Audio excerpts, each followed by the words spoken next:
So, good evening, everyone, and welcome to Salty Locs, your front row seat to extreme underwater adventures, spearfishing, and all things under the sea. Whether you're an experienced diver or just curious about the ocean and all its wonders, we have something for you. The channel is full of excitement, adventure, and knowledge that I hope will leave you feeling salty yet satisfied. Today, we have three very special guests with us who have a story to tell that will leave you on the edge of your seat. These three divers have braved the depths of the ocean and emerged from an experience they surely won't forget anytime soon. Just less than 2 months ago, they were stranded at sea, fighting against the currents that threatened to keep pulling them further and further into the vastness of the open sea on the island of St. Thomas Virgin Islands. Um, their story was captured in the last published video on the channel, and it tells a tale of almost 8 hours of survival in the water. They fought with all their might to get back to land before getting rescued, and now they're here with us, ready to share their incredible tale of survival. So help me welcome right now. I only see in the studio Joseph. We had Romeo, so we'll give him a second to log back on, and we'll go ahead and get started, and Clemric will go ahead and log in when he's ready. All right, let me add them.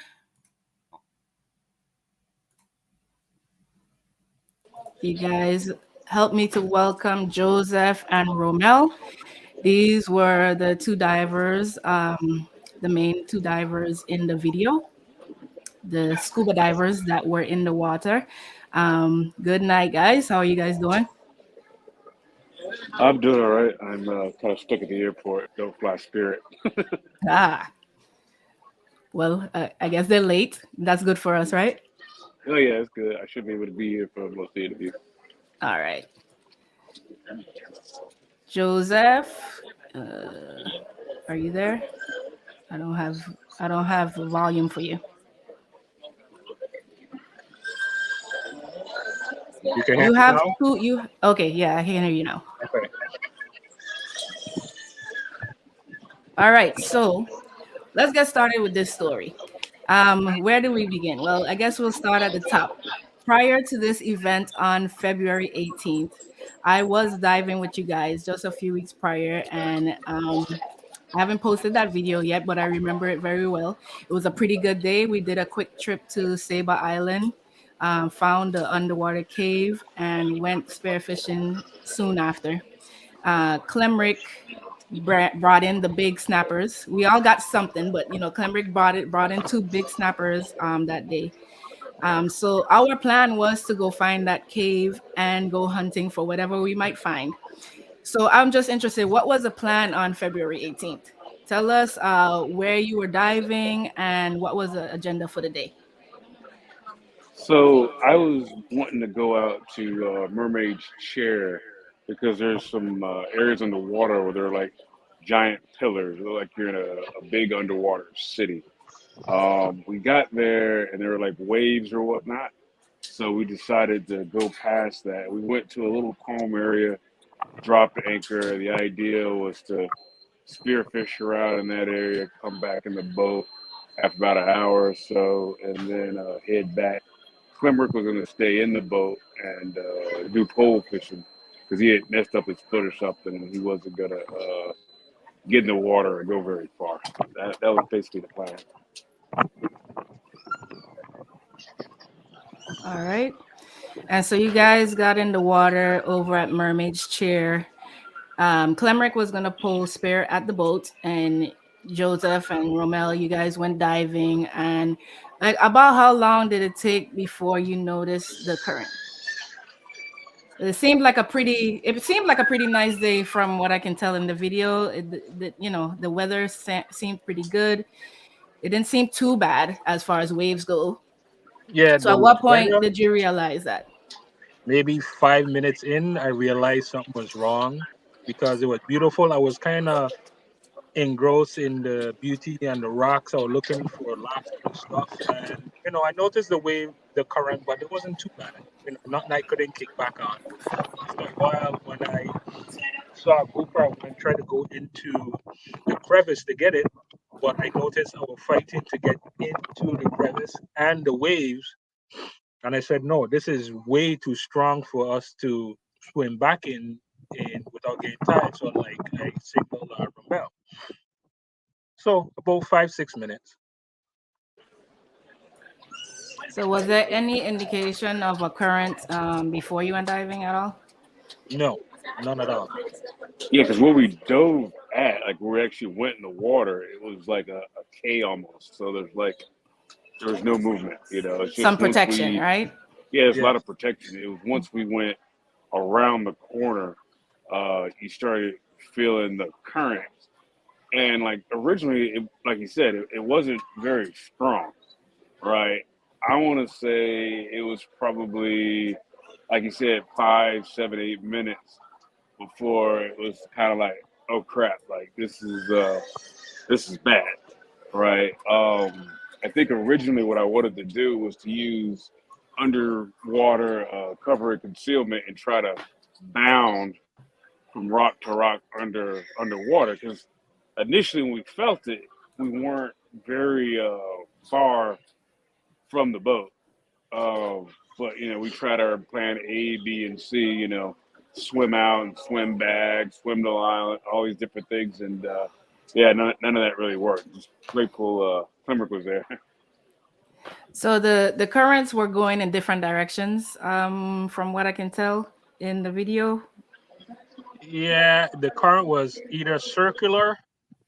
Um, it always take us to the direction of Calabria, but it was sometimes it would take us in a half circle or circle. Sometimes it push us to closer to the rocks and then or the island, and then it will push us away. It was really strange. It's like had currents and cross currents everywhere. I never been in that situation at all. I've dove Mermaid's Chair with you before, and it did have a current that day, but it wasn't a bad one, and it wasn't really till the end of my maybe 40-minute dive that I started feeling it. But I feel like that area kind of always has some kind of current going on. But I guess that particular day was a really strong one. Yeah, So, and is the area we never been in that part, so it was and new that and far, right? not Yeah. far, right? Okay, so you got up to the surface. You realized that you had gotten pushed out quite a ways, and the first plan was to swim towards the island, I believe. Well, yeah, But we that were. Yeah, Go that ahead. didn't work. It's like we were kind of me and Romel was like, okay, we could swim in, but I know the current will continue to take us out. But I said we could swim out of it, and that kind of worked. We swam out of it, and then all of a sudden, maybe a minute or 2 minutes in, we start getting pushed back out. So it was just we tried many things, and none of those plans worked. And in hindsight, I maybe should have tried what Romel said to go back under and like grab the rocks. Yes, you're smiling and pull ourselves back in would be something. But in my experience, just swim away from the current and swim back in, worked. So Not this Yeah, time. yeah. The Romel has a "I told you so" look on his face. yeah, yeah, Yeah, I mean, it was, I don't know, like, I listened to him because, I mean, he's been diving longer, and honestly, that's what you're trained to do. You swim out to sea or away from the current to get back to where you're going. So that was like the textbook answer. But, like, I think when we came up, we might have been maybe a quarter mile from the boat. So it'd have been a put, and it'd have been hard. Like, That quickly, once we, right? yeah, like when we had got like towards the end when I was like, oh crap, this is not good, right? It'd have been a kick, and we probably would have gotten if we would have gotten back, we wouldn't have had a whole lot of air left, you right. know. Yeah, and then he started cramping, right? So I don't think, you know, everything that we know now that like would have worked because if he'd have cramped and would have been drug out, I wasn't gonna let him just like go out there by himself, Hmm. So like I'd have ended up just drifting too. Yeah, I as we know. know, we always want to conserve our air just in case of an emergency. You never know what could happen. And if you do need to descend again, you don't want to have an empty tank. So I get that. And the whole ordeal when we were getting pulled out, our own minds, well, Clemrick is right there. He come for us in a little bit. All right. Well, that will lead me into the next question right here that I have from someone here. Let's see. Show. Data Pay asks, what was wrong with the boat? So the what is it called? The thing the throttle. There's like a cable in there that wraps around that allows you to adjust like the throttle. It had started to come loose, and what ended up happening was Klembrick was trying to get the boat to start, but couldn't because when he put it in neutral to start the boat, it wouldn't go anywhere because it wasn't actually in neutral. Like neutral had shifted a bit up, and only Joe and I knew that. So he didn't. So that's why the boat wouldn't start. And then the radio, I don't know what was wrong with it and why it didn't work. We got back and it worked initially, but then it stopped working and then it started working. Uh, I don't know if I want to replace the whole radio or just like sell the boat and be done with it. Because for a new boat, I have a whole lot of problem with this thing. Like, don't buy anything from Infantata or Tohatsu. Their stuff is junk.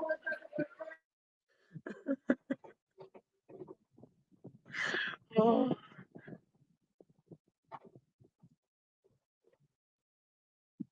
you mute. Oh yeah, I turned it off because like the airport people are yelling. Sorry, no, he was telling me I'm on mute. I'm Oh, sorry. yeah. That's key information that you said there. The fact that Romel was not aware of this situation with the throttle cable. Which Not Romel. I'm Clemrick. sorry, not Romel, Klemrick. Klemrick was not aware of the situation, just you two. So he Yeah. was not able to get around the problem. I didn't know that the radio wasn't working as well though. Right. It didn't seem, man. I looked at it. It wasn't coming on after the fact. Yeah, it's still not coming on. So I'm not gonna look at it. All right. So my question to you, can you describe the moment when you realized you were lost at sea and what your initial reaction was? Because Joseph, you actually make mention of hoping that that Klemrick realizes that you guys are gone for a while at a certain point. Between that and hoping for a rescue in a few hours. Yeah. So I believe that you knew what was happening. What was your initial thoughts? My initial thoughts when I realized about maybe half hour in, I realized we're not gonna be able to swim in. So I think I told Ramel, I said, Ramel, it's cool. We have been dragged out to sea, not in anywhere close to this, but it had a point where we were in Calabria. We got pulled out to sea a little bit. We were kicking in, but we were coming in slowly because of the current. And we have a rule like, if you see the divers come up, you first to the boat, you go look for the other divers so they don't have to swim all the way back in. So all in my mind, half hour in, 45 minutes in, I was like, okay, Clemrick anytime now gonna come for us because he see us and he just there on the boat. Hour later, all right, where's Clemrick? He should be coming up to us anytime now. 2.5 hours in. Where the F is Clemrick? He better be dead because he's supposed to be coming for us all now. Because like clockwork, we have done this so much. Yes, I'm laughing because Klemrick just popped into the studio, so it's funny that you. I Late lost as his always. I lost his video, but he's there. I guess I'll give him a second to come back. I'm So here. I'm there here. he goes. There you go. Hi, Klemrick. Good evening, everybody. I just want to get my situation situated so I can sit down more properly. All right, Um, take your time. Give me 1 second, but I'm about to jump in. All right. Yeah, so what? Like, I don't think I ever really accepted until the sun went down that we were truly lost at sea. So like I'm in the army, so it's just kind of like, all right, this isn't completely Paris. I can do this. I can do this.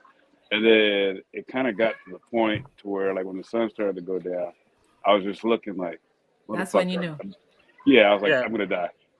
yeah, I know before then. Yeah, I remember him saying that he's gonna die. I said, no, man, we'll be cool. Just I have a safety line. It's 80 feet. Just clip each other to it, and we'll stay together. I mean, the most I told him, I think, even though we're going back and forth in conversation during the whole day, and like I say, this is one thing. We have Gotcha. flashlights, and we have very bright flashlights. I say if it gets dark, it's kind of a bonus because if we see something go by, we could just flash our lights, and they would no way they can miss us. You know what I mean? But Yeah, to it be was kind of honest, funny because not one boat passed that area all day. not one. Like, to be honest, the like I was worried, and it was more of like I thought we could die. I don't think I Yeah. had really accepted that we were going to die. My biggest fear actually is I thought Climerick was dead, right? Yes, we Uh, both thought it was dead. Yes. yeah, we were like, I bet you that motherfucker jumped in the water and he got swept out to sea, and he don't have scuba stuff. Oh God, like how we gonna find him? You know, it got it dark. I'm like, okay, it's like something's got to come around. Like somebody's got to know something. And then like when we saw the Coast Guard helicopter, man, I don't think I've ever been so happy in my life. Like I actually like look, I ain't been to church in like probably like 12, 13 years. Right?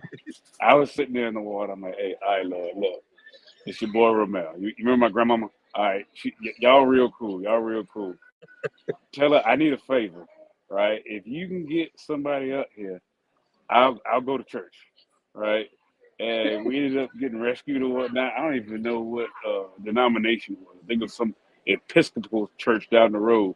But I went to church that morning, that Sunday morning.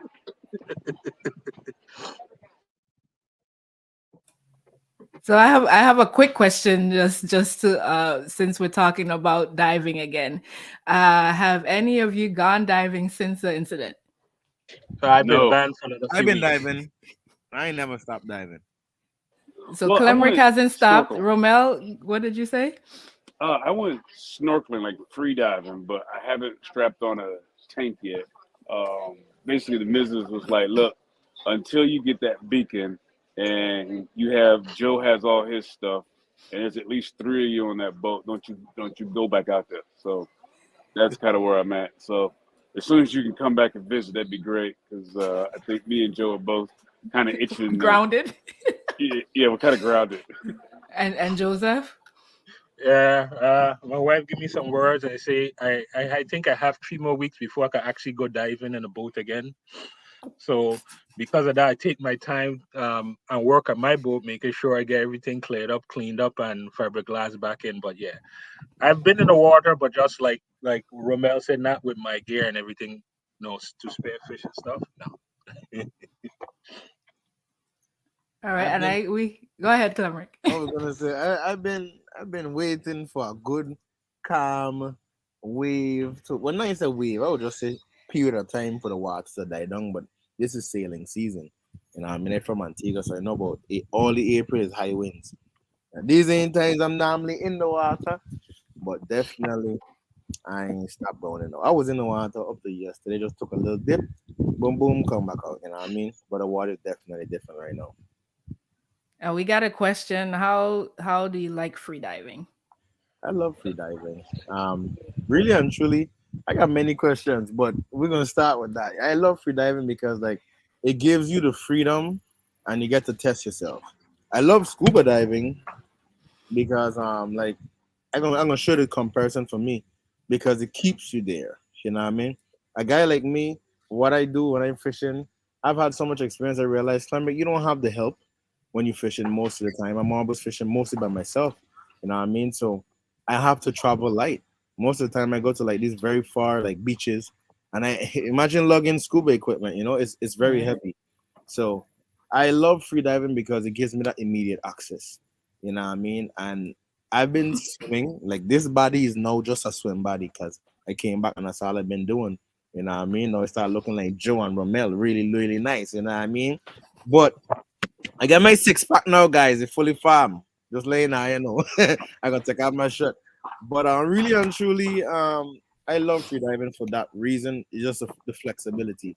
Scuba diving gives you that time to like enjoy the moment, but I don't have all that time. It's in and out, you know what I mean? Boom, boom, boom. Let's go. I'm hungry. That's me. We got some questions for the guys earlier. We're waiting for you. I want to pose this question to you as well. At what point did you realize that something could be wrong? Honestly and truly, when I didn't see them for 2 hours. And like from the time they went down, I figured that, for example, y'all were gonna go along the reef and then come back. Because when I dive in the water, I just went down, I shot a nice snapper. Second thing I saw was a shark, swim back to the boat. And I was like, okay, cool. Yeah, bro. I was like, okay, cool. I'm gonna just chill here. You know what I mean? Romel them over there. They already passed the sharks. You know what I mean? Like, excuse me, really and truly, I won't expect y'all to run into these sharks because they'll just be neighborhood type sharks. You know what I mean? They kind of stick in a spot and then go if they get thing. But anyways, I saw them around and I didn't see y'all, so I figured that y'all really like went around the island, kind of like how we did with the other island when I caught the two snappers. So I said, you know what, I'm gonna stick around the boat. This is not gonna be a situation with the past where I feel like I've been out too far from everybody. You know what I mean? I'm gonna stick around the boat and stay close. So I stay on the boat, bro. Went in the boat, come out the boat, went back in the boat, I throw a line off the boat, fish in the boat, sit down and listen. Y'all have no idea. I spent so much time thinking about what it could be, but then I said to myself, Clumber, you can't freak yourself out. These guys are experienced, these guys are knowledgeable. Like, go and enjoy your fishing. Like, you have Mermaid's Chair to yourself. So, like, I even went to a little island by Mermaid's Chair. I walked the island, staying on, let me go to the highest point. I walk up there, and I'm looking. I said, "Damn, I can't even get up there because the vegetation so thick, and the rock is so sharp. I can't take the risk going up there, and the time is clicking. You know what I mean?" So like I walked back down the beach. You know what I mean? I walked up to the edge where the chair actually come together, and I said, "Maybe that I don't know. Let me just look."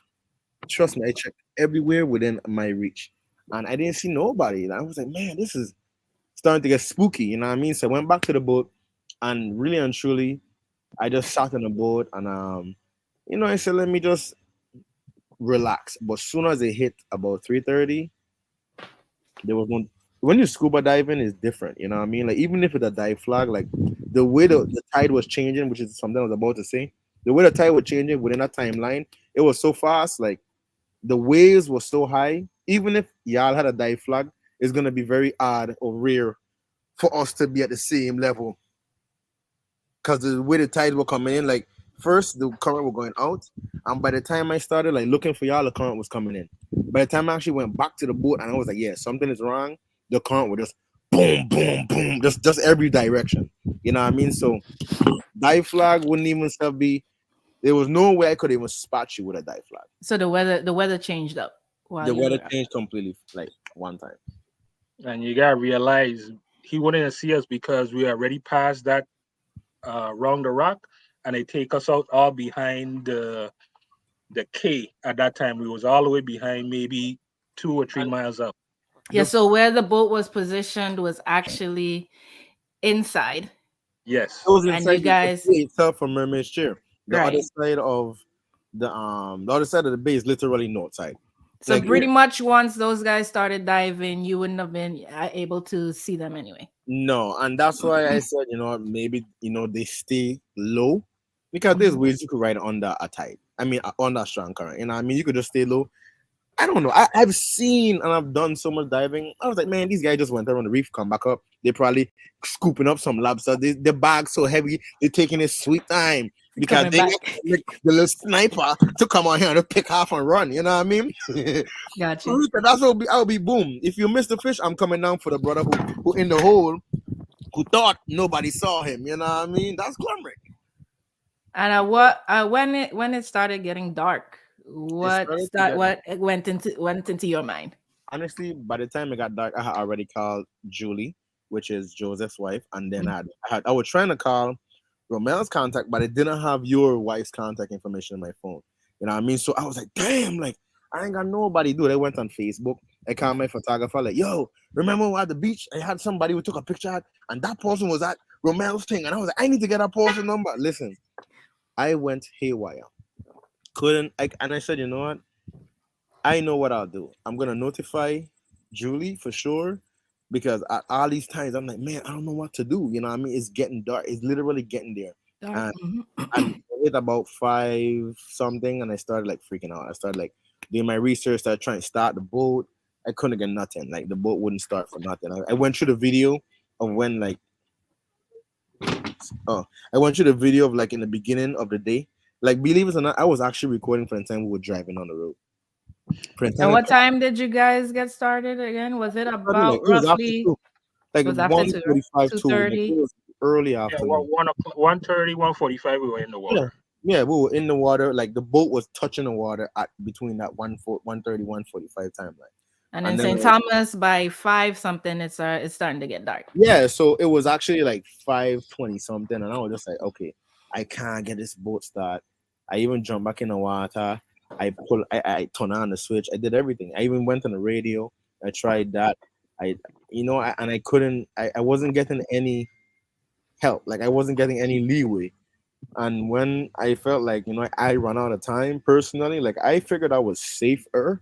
But if I'm not seeing my buddies, this is not the way I want my fishing to ever be. Like my dad is a fisherman. I know what this is like. Let's put it that way. You know what I mean? And I was just like, man, like I pray to God these man to the back of the rock. So I called, Joseph's wife. I called my girlfriend, let her know like this is real. I'm letting you know what the situation is before anybody hear anything on the radio because I have network, they have network.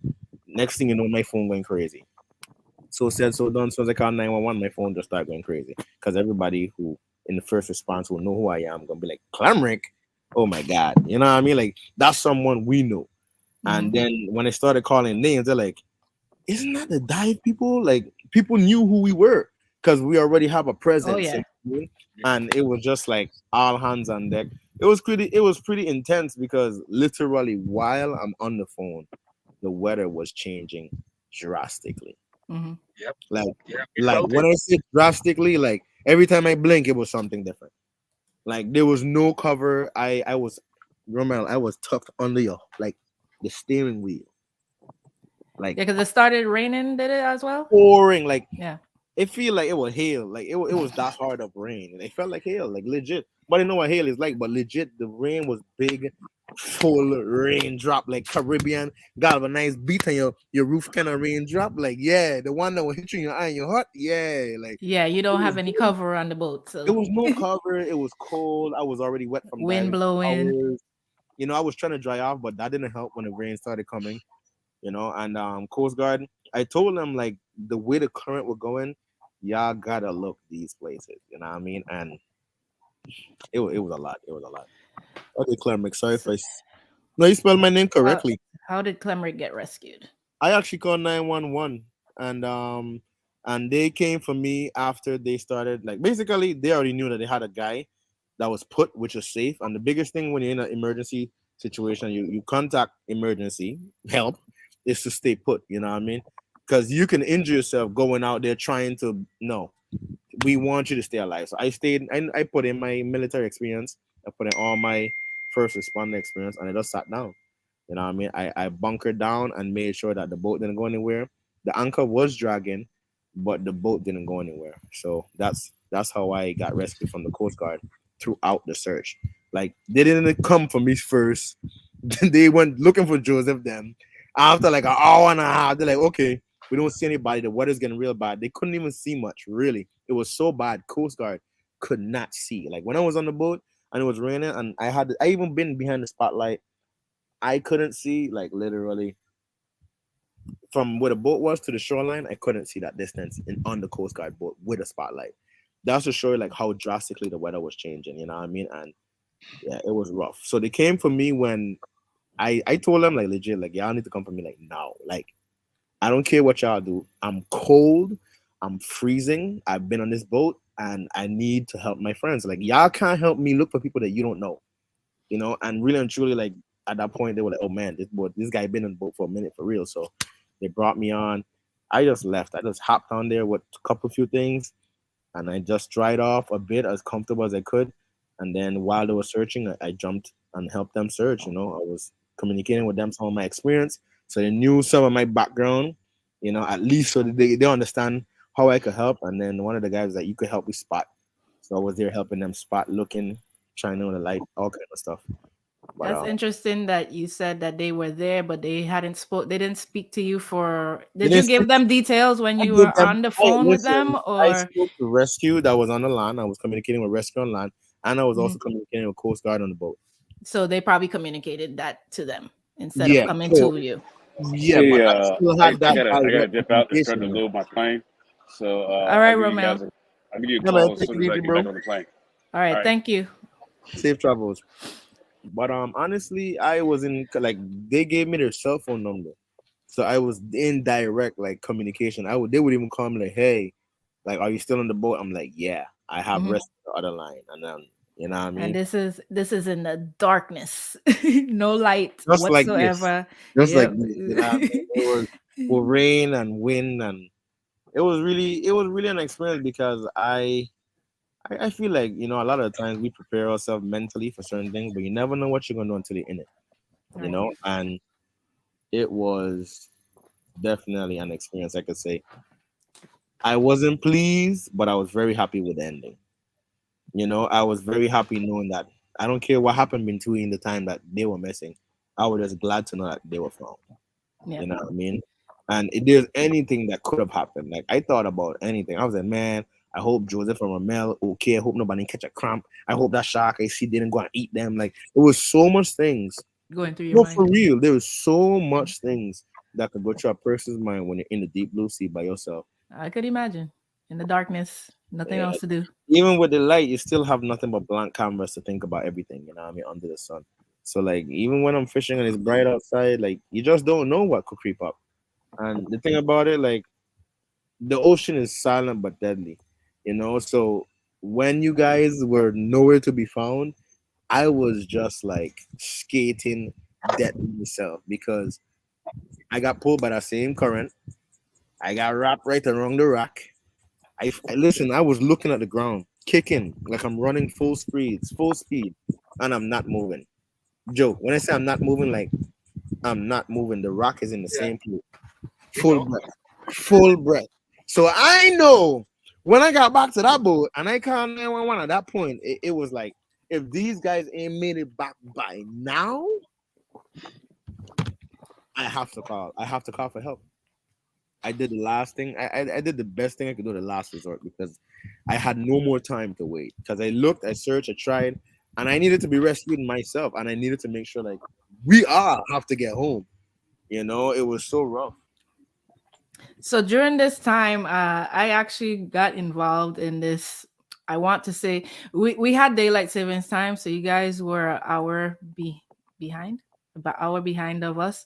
So about six something, I had called Joseph's phone because I actually got a message from your girlfriend asking if I knew where you were diving because we had dove a couple weeks prior Yeah. and she hadn't heard from you and I think it was about 45 minutes or so.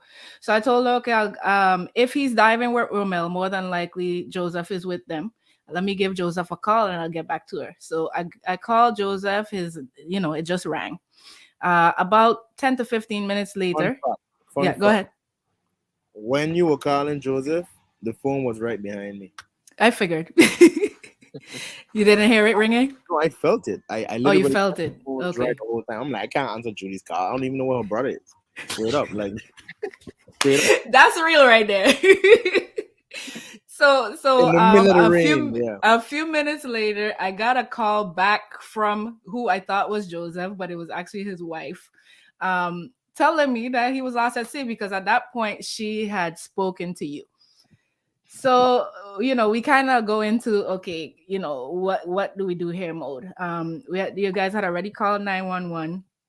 I went ahead and notified my family or whatnot.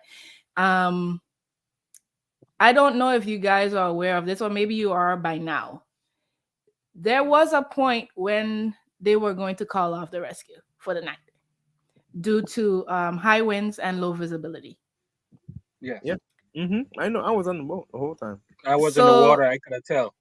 knowing this information, Joseph, we have a moment in the video where the rescue helicopter is above you, and you get that first sign of relief. You can hear it in your voice. You're like, yes, help is here. And then the next thing you know, the helicopter is flying away. And you can hear it in your voice. What was that like? What? I need to I know. was This is like, all news. no, this can't be happening. You just passed over me.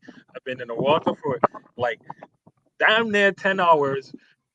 Please turn back around. That was in my mind. And some of it didn't come out my mouth. Other things did, but my mind was, if they don't turn around, this is, I mean, literally in my mind, if they don't turn around to come back to look this way, I'm gonna be stuck here for another 8 hours. And in my mentally, I was preparing, like, okay, I already lasted this long. I have the buoy. My hands are tied around the buoy. I can kind of go to sleep on the buoy when I'm tired.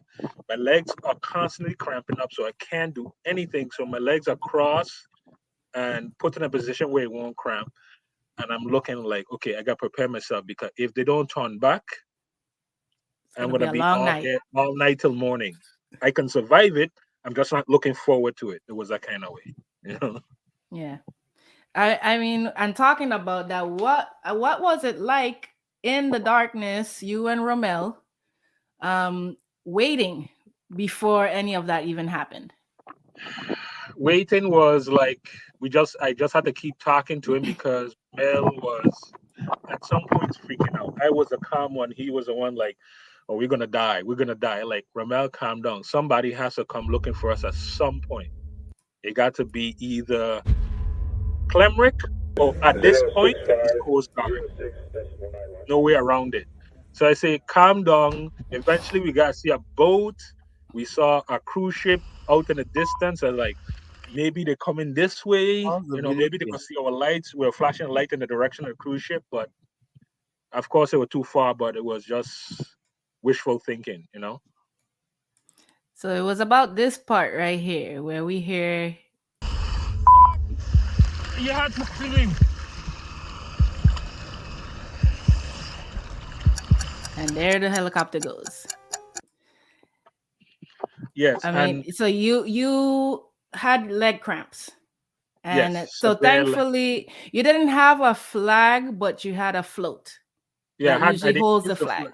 right, but I had my float, and my float is big. It's a large float. It's big enough to handle my entire weight if I want to go on top of it. So it's a big float. It's probably um, about 130 centimeters long. So, and it's orange, bright orange. So in a way, because of my cramping, not because of anything else. If I didn't have that float, I could have possibly drowned because the waves were so big, and like my scuba equipment is not designed to keep me afloat in heavy weather. It's just a A safety boost. equipment to keep you Mhm. give you a little boost up, and you could just kick to keep maintain your What buoyancy. brand do you have? Like, what brand is your scuba vest? It's a technical scuba gear Oh, from okay, CA. yeah. Cause Romel has a Scuba Pro, which is what I have, and Right. that's designed for that. Yeah, but no scuba gear is designed to actually. It's not like a Well, safety I know what guide. you mean, but Yeah, yeah. and the waves were so strong that actually pushed me down, and I would have to swim back up. And I didn't. The buoy was probably a distance from was always tied to me, and I say, you know what? Let me tie the buoy to my scuba gear on my chest. And what was happening every time the water pushed me down, that would help push me back up. So it was an extra flotation device. And And I wouldn't say I would drown, but it would have been more challenging because at one point I was swallowing water like boom, boom, boom, boom, boom, like what the hell, you know? Because you gotta remember when I was out that far at sea, the waves that was maybe 3 to 4 feet high became 6, 7, and 10 feet high. No joke. I could see the shadow come above me and wash over and push me down constantly for hours. And talking to you as well, you mentioned a very vital piece of gear that may not come to most people's mind, but where you are very thankful for it. And that would be your snorkel. Yes. Let's talk about that. So in the past, I didn't like to carry a snorkel because I thought it was extra gear. But ever since I started diving on a serious tip again, I said, let me just carry it because, sometimes you want to relax and instead of using your tank or your gear, you want to swim and see where you're looking at without having to come up for air all the time. But the snorkel this time, yeah, that was, I wouldn't, it made it easier to deal with the constant beating of the waves hitting you because I had my head on the side. My hands were tied on to the buoy like this, and I had the rope around my hands so I wouldn't slip off. And with the snorkel this way, every time the wave hit, I was still able to breathe without sucking a whole bunch of water in my throat. Because when I take it off and I'm breathing without the snorkel, once the wave hit me, I swallow water. So I had to use a snorkel, and I had a snorkel in my mouth for hours at a time breathing. And unless I had to speak directly with Romel, that's what I had. And I'm glad I had it because if I didn't, it would be just an extra discomfort. I have a question. I know my camera's off. I just have to step out. But when the dive was happening, like, why did you think? Like, I really wanted to know why y'all think I was dead because of lack of gear. No, no, no. We thought you were dead because this is hours into being pushed out in water constantly, going in circles, giving us false hope by the water. The waves are pushing us to the K. We swim into the K. As soon as we get close to the K, maybe 800 feet, they push us back out. And we're saying, why is Clemrick not here yet? We're supposed to see him coming out, because we know you, right? We know you. You know how to use I would have been operate the boat, hightailing that boat if I get right? dude. I was In ready to my rip the mind, boat. we Hmm. keep our eye on where we came from. I say anytime now, Clemmer will come out from the corner. When 3 and 4 hours come, we like Clemmer have to be fucking dead because in no way that he didn't know to start looking for us with the boat. So he has to be dead. Me and Romero look at each other in the eye and I say, we're that fucker dead. That and lie to you now. Because in our mind we said you probably get caught in the current just like we did, and you're in the middle of the water with no gear. You know what I I mean? got you. And Kind of like what you said, because you talk about, being in that darkness, having nothing else to do, just, your mind starts mhm. thinking of all these scenarios. Correct. We were going through all because we had nothing else. We were floating in water. We had nothing else but to talk to each other about scenarios. What are we gonna do if we go another hour? What are we gonna do if climate can come for us? What are we gonna do if it gets dark and we can't? We went through all the scenarios, everything. We tried a whole lot of crap. I have a question, man. Man, so much. Thank you for answering that because it makes sense. But I understood that, and even for me, like I was like, where in the world is Joseph and Romel?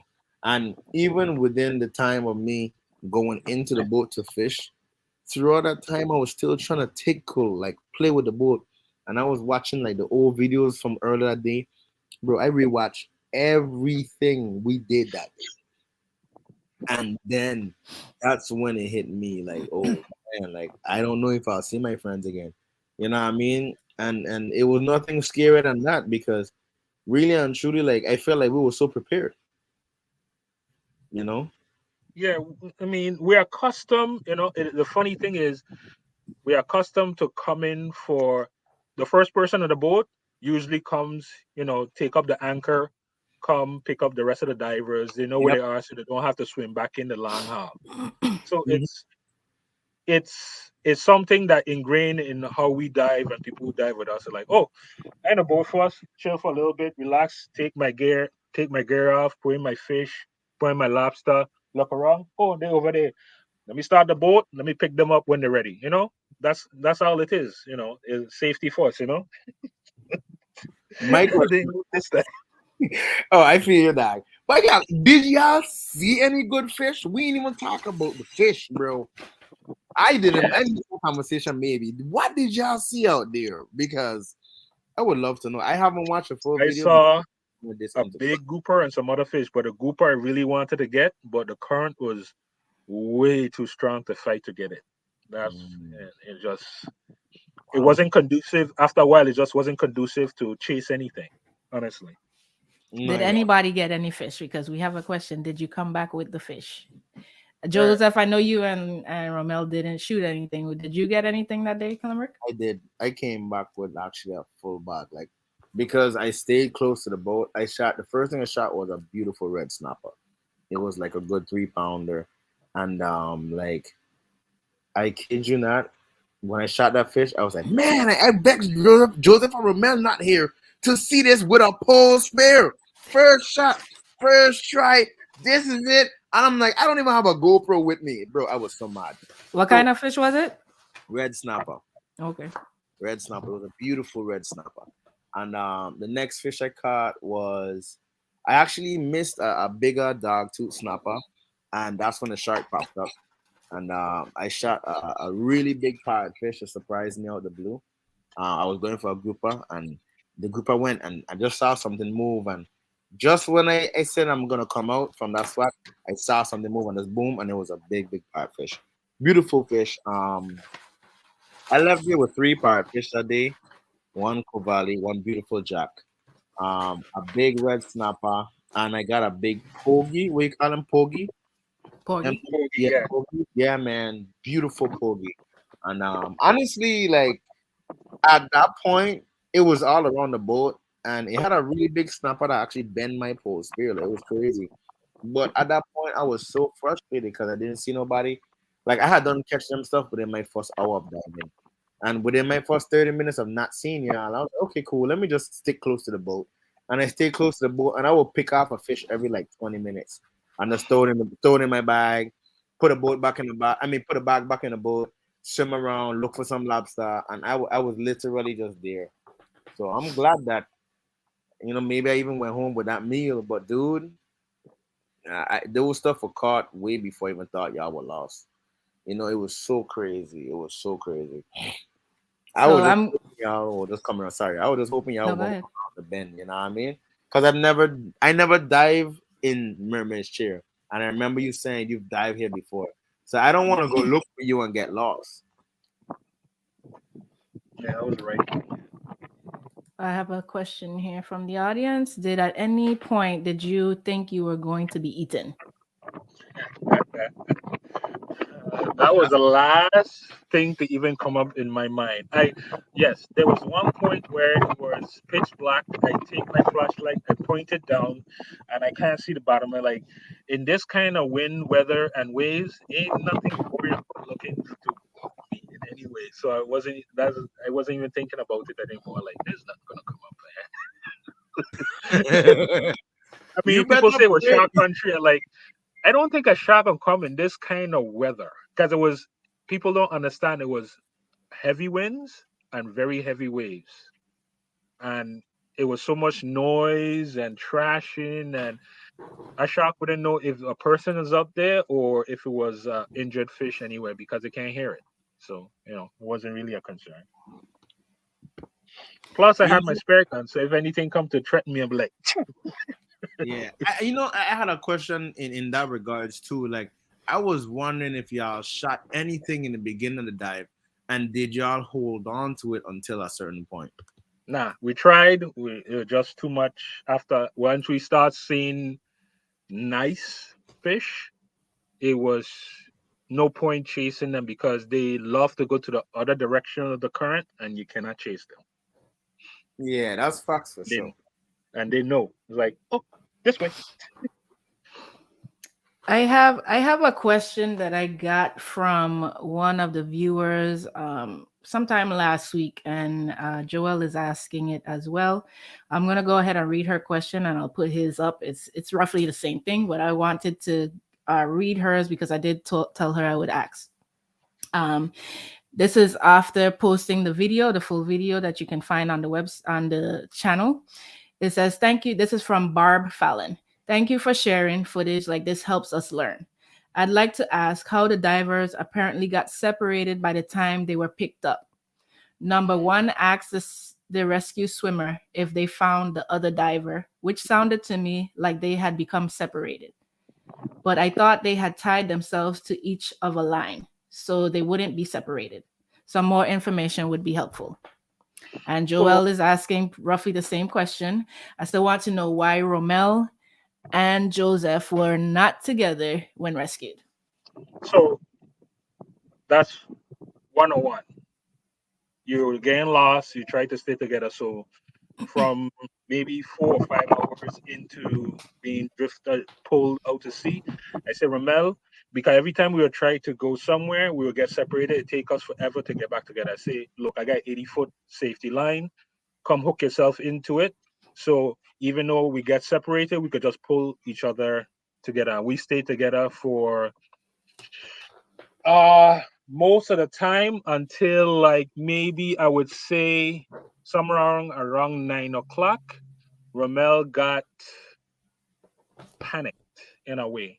He felt hopeless. And I tell him, you gotta relax, just stay together. We're gonna be rescued at some point. I had it still in my mind. We're gonna be rescued no matter what, right? But it, he wasn't cramping up for whatever reason. He was still pretty strong in that point, and he had in his mind that okay, I think I could make it. I'm like, make it where? I say if I swim really hard, I think I'll make it. Once I get to land, I will call rescue to come for you. Like, Ramel, we haven't moved more than an inch for the past several hours. I don't care how hard you kick, you're not gonna make it anywhere on land, even if you go to the direction of the light, because we could see St. Thomas and everything. It was easy. And I said, it was hard to discourage him to stay together because he had it in his mind that he can make You it. could So make it. like Ramel, I would rather you not disconnect the line, but if you feel in your heart that you could swim hard enough to make it to land, I wish you the best, but we should stick together. So he said, Joe, I'm gonna try to make it. I'm gonna swim real hard, and if I get to land, I'll make sure no matter. And I know in my mind, if he actually did ever make it to land, he will. I know for a fact that he would call rescue and come for me or have them come. But there's no way, experience-wise, knowing there's no way that he would actually be able to beat the current because it was one thing when it just started, but about 9 o'clock, it was ridiculously stronger than it was before. The waves are really, really heavy. So I watched him for as long as I can. I'm like, uh, he's not going anywhere, is he? Which probably wasn't very long in the darkness. No, it wasn't very long. And in hindsight, I maybe should have tried to discourage him a little bit more to stay together no matter what. But it was funny, like when I got into the helicopter, I did tell the Coast Guard that there was another dive in the water. I kind of saw when they found him because they circled somewhere and they were like going in their pattern. And I noticed the pattern stopped and it circled for a moment. I like, that's where how far he got? He didn't get really far. Let me just point. He was maybe 200 or 200 to 500 feet away from me, from what I could ascertain, from how far the copter was. I could see the hair. I could see the hair clearly. So they were circling for a while, and they came up my direction. And when they started coming my direction, this was the second pass. So like, yes, nowhere in the world they're gonna miss me this time. So throwing water in the air and pointing my flashlight like this. Yeah, so that's another thing in the video. I don't know if everybody caught it, but once the helicopter, you know, left you that first time, I don't know if you did it the first time as well, but you definitely did it the second time. You use your flashlight and you use the water to like splash water and illuminate the lighting with the flashlight. Um, have you spoken to any of the rescue people and asked them any questions about finding you guys or? Well, when I asked him, he said, yeah, we saw the blue light. They said they didn't see the first pass. They see the Okay. second pass because I think when they were going, they're doing their pattern. they didn't look in my direction, and I have a very bright light. I'm like, how in the world you couldn't see me? Hmm. But I think their heads were turned the other direction, looking this way, while my light was shining directly. That's the only way it could be, because it was bright, and I could actually see the light illuminating the helicopter, the Coast Guard copter. So I'm like, How much time passed before when they passed you the first time to when they actually came back around? um, it's hard to tell. I would say maybe 5 minutes. Okay. So not Yeah, too not long then. long, because they went straight back out and they started the pattern again. And I think they saw my light first before Romel's on. We have another question. Did you get nauseous while you were No, out there? that's surprising. I didn't throw up. Not once. Yeah, with all the waves that you're talking about, I am surprised. I I, wanna I wanna go back to that question real quick. Sorry to Which interrupt. one? With like the separation, like when the separation, because I'm really and truly I did not watch the full video Okay. because right. this moment in my life has been quite monumental, and I really wanted to have this interview first, you know. I know you said you wanted to do this first before you actually watch what happened from Yeah, their because perspective. yeah, and really and like when you got spotted, bro, I kid you not, I was on the boat and we were already heading back to St. Thomas. We were already heading back to St. Thomas at least like 20 minutes into the ride back to St. Thomas, bro.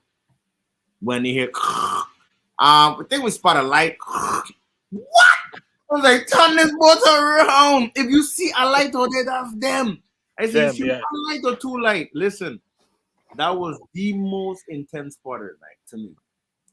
I There didn't Ro- know that. no signs of life. Clemrick, um, what amount of time passed between them? Because you were there, so you knew that they were not going to continue for the night. I Do you know honestly, when they called it? I wasn't. So I'm gonna be honest with you. They weren't trying to communicate certain things with me. Okay. Only because I'm also a part of the situation. I Mhm. understand you don't want to stress the person out. You know what I mean? But you cannot tell me what I understand and change it up. You know what I mean? You can't lie to me, basically what I'm saying. So I told the guy straight up, I'm ex-military, like I understand everything that y'all transmitting. I just want to know, like, how can I help? And then they were like, hey Clemrick, maybe you need some rest. Hey Clemrick, maybe you need some water. They would help, they would allow me to help, but at the same time, we will always chill. You know, I respected that. But that timeline, it was very hard because every second felt like the last. And I don't know how to come back home to y'all. Like straight up. Like I look up to you, Julie. Like Salty Lax. I look up to Salty Lax. Legit. The only I had no idea who you guys were years ago, and now I know who you are. You know, and for me to go home with that kind of burden, I didn't know how to carry that. It was very tough. Mhm. So the time for me was very, very long. Like everything felt stretched out. When they spotted one light, I was like, listen, y'all gotta look for two lights. It's two people, you know, and they Mhm. took about 20 minutes before they told me they saw a sign of life. And then they're like, oh, we spot somebody else. I'm like, what does one is one bald head? Does one have dreadlocks? They literally, it took me about an hour to find out that it was actually Romel. It The was details. actually Joseph. And Mhm. it's confirmed that even if they're alive, like the entire time, I was anxious the whole time. Like from the time they picked up the first person, we were already driving back to y'all in the boat, and y'all was so far. We could only see the helicopter light shining down and a little tiny speck just Speck in being the sky. like like an alien abduction type stuff. You know what I mean? No joke. Yeah, we Just were pulling far. out the water, and then it went, and then they pick up a next person, and then they were like, "Yeah, we got everybody." I was like, "You sure?" Because I don't know if maybe they're the right people because they did not confirm if it was Joseph or Romel at first. Or even if they were okay, I'm guessing. I didn't have none of that confirmation, so it was tough. Okay. So I got a outside question. Due to I guess me being involved in the calls or what not. what my emotions were during the call. Um, I can say that at first I didn't think anything was going on when I got that message from your girl. I just thought that you guys were out for the day. Actually, I didn't know you went diving that day. I didn't know you guys were going diving that day. But I mean, it's the weekend, right? And once I found out that you were not, that you guys were stranded, um, I had to make the phone call to my family. Um, I called my brother first, I believe, because he's the other diver in the family, just to let him know what was going on. And then I called my sister. She used to work at 911, and so she kind of went into 911 mode and trying to find out what she could find out about the situation. Um, and I have to say, I wasn't too worried. I was worried in the sense of the fact that I knew it was nighttime and it would be a lot harder to be found in the darkness. That was what I was mainly worried about. I didn't think anything was wrong with you. Being that I know Joel and Romel were diving together, I'm more, my sister, being that she's not a diver, had questions like, "Do you think they're still underwater?" I'm like, "They are not underwater. They're not underwater, and the air doesn't even last that long. They're definitely not underwater." The problem is because I knew that there was probably a current in the area, and that's the only thing I could think was the issue. So I had already thought about the fact that it might have been a current situation, and you may have gotten taken away from the boat. So it was more so of a, is he on the island, like on the key, hanging somewhere and can't get, or is he in the water somewhere, getting pushed out into the ocean? And the only issue is hopefully he has his light and it's not dying, because that's gonna be key to finding him, really and Yeah, truly, because it that would have been a really long night for you. yeah. And you mentioned cramping, and I want to make sure that everybody understands what that means. Your legs were cramping, meaning you were getting Charlie horse cramps, I was right? getting not only Charlie horse, both legs severe Charlie horse, and my calves all locking up. And yeah. Yeah, so both the big muscle and the big thigh muscle, yes, Charlie horse, and the calf, both of them. And if I had to keep stretching it, and I would try maybe slowly, just a nice calm kick, bam, it was just lock up. Look at this guy on the plane. Look at my executive. Look, And Romel one of is the things, back. right? look at that. Romel was After you ride in a panicking at one helicopter, point. Yeah. At Romel, one point, after you ride since in a you're helicopter, back, I want to know. we had a question, and I'm glad you're back because I want to give you a chance to answer it as well. We had a question coming from the audience, because going through the footage, one of them realized that when Joseph got picked up, you guys were seemingly not together, even though we heard that you guys were tied to the line. So they want to know, how is it that you guys got separated and why? We were in that circular current, I think it was, and Joseph was cramping up really bad, and I was unable to like tow him, and I thought I was a lot closer than we were. So I was trying to make some sort of swim for it because I wasn't entirely convinced that um, they were gonna come rescue us. And the other thing is, it was rubbing my neck raw. So I was like, look, if I die tonight, it's not gonna be due to a lack of effort, right? yes, did say So that. I started swimming, and I had actually, I think we were about 300 or 400 meters apart when they came and got us. I saw them pick him up, and I thought they had missed me, right? But I'm like, hold on, wait, no, they're probably grabbing Joe. And then it took them a little while to get to me, but like I had my flashlight up, and I was just like, come, come, come, come, But yeah, that was the idea was if I could just get to land and run around to the boat, I could get it going. And honestly, I was thinking about like I gotta find Clement because this guy might be dead. This guy. Clembrick worried about y'all. Y'all worried Right about now. Clem. We all gotta laugh right now because this is the first time we can Like really dead laugh serious. about it. You know what I mean? Me and Romel Yeah, had serious conversation about Like how you died. legit. Like, bro, no, like no, we definitely sat there and like we were a little Look how ticked they off done at kill you first. off. yeah, they were like We're like, Clemmer I Khan. can't, like, Yeah, where's this? Like, what's taking him so long? No, he ain't dumb now. What's taking him so I long? couldn't A get the couple boat hours later, started it's like, at all. I can't believe this dude, right? And then we started thinking like, he has to be dead. There's no way he wouldn't leave us out here. He Yeah, I has to be wouldn't. Right, dead. I right. wouldn't. What the hell are we I gonna tell wouldn't. his girlfriend? I ain't gonna lie though, I wouldn't. Yeah, I really wouldn't. Like, even to like, I'm a. This is so crazy. Like, them Coast Guard guys, they. I would say I had the most hope in the boat, and I'll put it this way because the conditions are so rough. You know what I mean?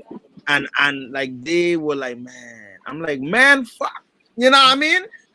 Listen. I got all night, bro. I been on this boat sit. I got all night. If you ready to go home and you going back to Puerto Rico, please, I got passport. You know, like you cannot tell So you me got you're not gonna find my friends right now. You can't. You friends? I'll be in Puerto Rico waiting for y'all to wash up. That's how messed up it was. You know what I mean? Like they they they they really the Coast Guard guys tried their best, but my heart told me, nah, these men are here, man. These men are here. Like we checked behind the rocks. We went that same island, y'all gotta find the key y'all got found behind. Like we done been there with the boat. Right. And I was trying to tell them go out farther, but they were like, no, we want to check the rocks. I'm like, this condition here is no way. There's no way Be by my the rock. friends will be in here.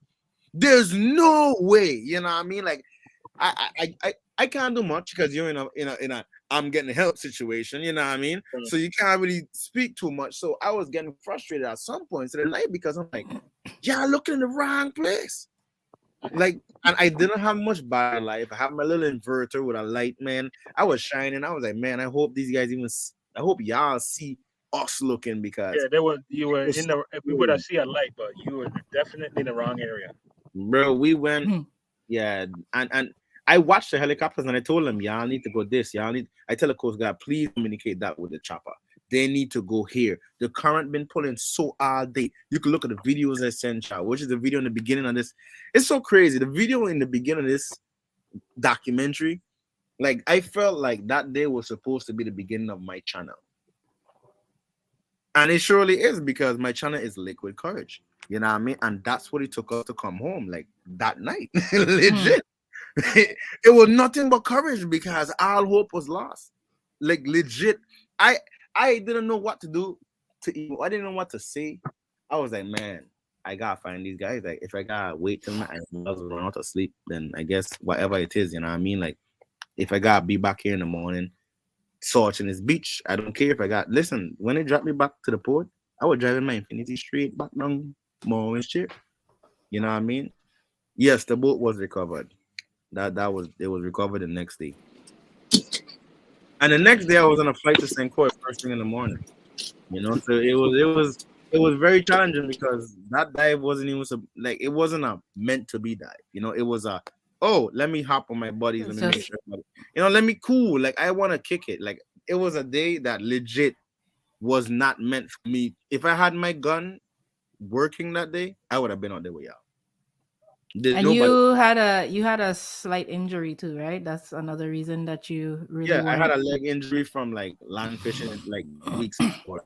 You know, and I was just taking my time. I said, the salt water could help heal a wound, but I don't have to push it, And even though I was swimming in the water, honestly, I was not in any pain. Like I was very relieved that day. So I was full of energy, waiting to hear back from these guys. A bag with a few good selected fish. Like even if y'all came back with nothing, I had enough fish for us to eat. No, I was hungry, bro. Like we would have had. I ain't gonna lie. It took me about 2 weeks after the event, And then I came back and I rested a weekend and I pulled them fish out the freezer and then I cooked them on the beach in the yard. Because after that it was confirmed that y'all was still alive. You know what I mean? Like legit. And no joke, bro. Like, yeah, it was definitely an interesting day, bro. Did you guys have any trouble recovering the boat at all? That's a good question. No, so I have detail service.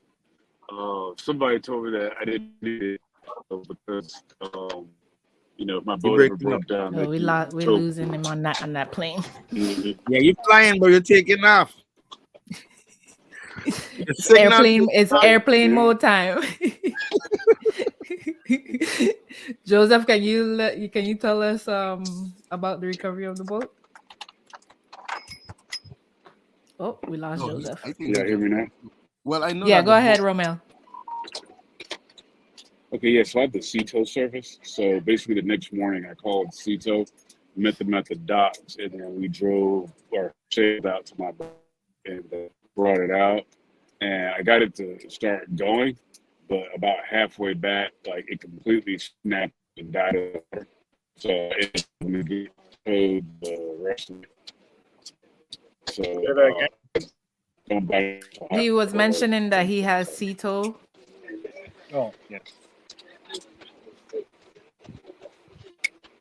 FC, they wouldn't got me yesterday.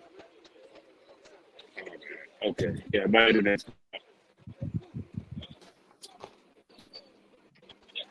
You were asking me a question before I get disconnected. Yeah, I was asking you to fill in for Romel with the question. Oh, okay, he got it. Yeah, he has CETO, so they help him, right? And So you guys already answered this question, but so Clemrick did catch some stuff, and you were able to make it back home with those things. Oh yeah, I made it back home. I literally went home with my bag of fish, a backpack. I put the actual dive bag inside the whole backpack. Like I didn't care. I was like, I'm not gonna go home empty-handed because no joke. Right. Like even if like God forbid the worst case scenario had happened, I wanted to honor the day. I couldn't let like a good day waste. I only left stuff on the boat that was materialistic. I took like the cell phones. I took Romel's wallet. I took like just important PII information, personally identifiable information. I took those from the boat, so just in case like poachers came overnight, you never know when it comes to those kind of stuff. You know what I mean? So I took those things. I thought about like the family, and I was like, man, like I gotta go home, and I took those stuff, and I had a bag of fish just in case. You know what I mean? But luckily, I didn't have to use the bag of fish for that, and I just ate it a few weeks later in honor for myself because it was a very, very like overwhelming experience for sure. Joseph, I have a question from your mother. Thinking back, did you have any fear about sharks being around? Nope, I have no fear of sharks. I respect sharks, and I've seen them. Not really worried about sharks when they're in the water. I've seen them enough to be able to deal with it when it comes. Like I really believe in divine intervention. The ocean and Mother Nature speaks to you, especially when we're connected. And I want to take the time out, because to mention it, because legit, there's a lot of things that stopped me from coming for y'all, that was out of my control. The shark was definitely one of them, So even though y'all mentioning sharks, for me, I'm like, the shark is what saved my life. You know what I mean? Because I had just catch the snapper and I was full catapulting going for the next snapper towards y'all bank in my corner. He came out of like this cave and I was just like, whoa, Sent you back on the boat real quick. Listen, I didn't say go back. I turn around on my bag of fish and make sure I get my bag of fish. Like, my boy, you get any friends out here because I ready. I got my dive knife ready. I was so ready, but I went back to the boat because I'm like, you know what, Clemrick? Let's secure your catch just in case, like this shark is that active around this area. You know what I mean? Like just in case Romeo man don't get nothing, let me throw this in the boat quick. Like boom, boom, and I'm back in the water. And man, like the shark was just something that stopped me from going around that corner. And even when like my fear was like, man, F this. I ain't see these man. Let me go and see them around the corner. I went around. Listen, I went around that corner. As soon as I hit the bend, I just stopped swimming and let the current pull me. And I was having fun because I was peeking out. I was like, okay, okay. I ain't see Romeo. I ain't see no bubbles. I look up. I ain't see no flag. I was like, okay, cool, cool. But like at the same time, I was still concerned because I'm like, this current really challenging. You know what I mean? It's raining outside. You know, Romeo, it rain. Amy, Romeo, Joey, raining. Just so you Yeah, know. that's why I moved. Yeah. You late. You see Well, me move. it just hit me now. You know what I mean? So I had to readjust.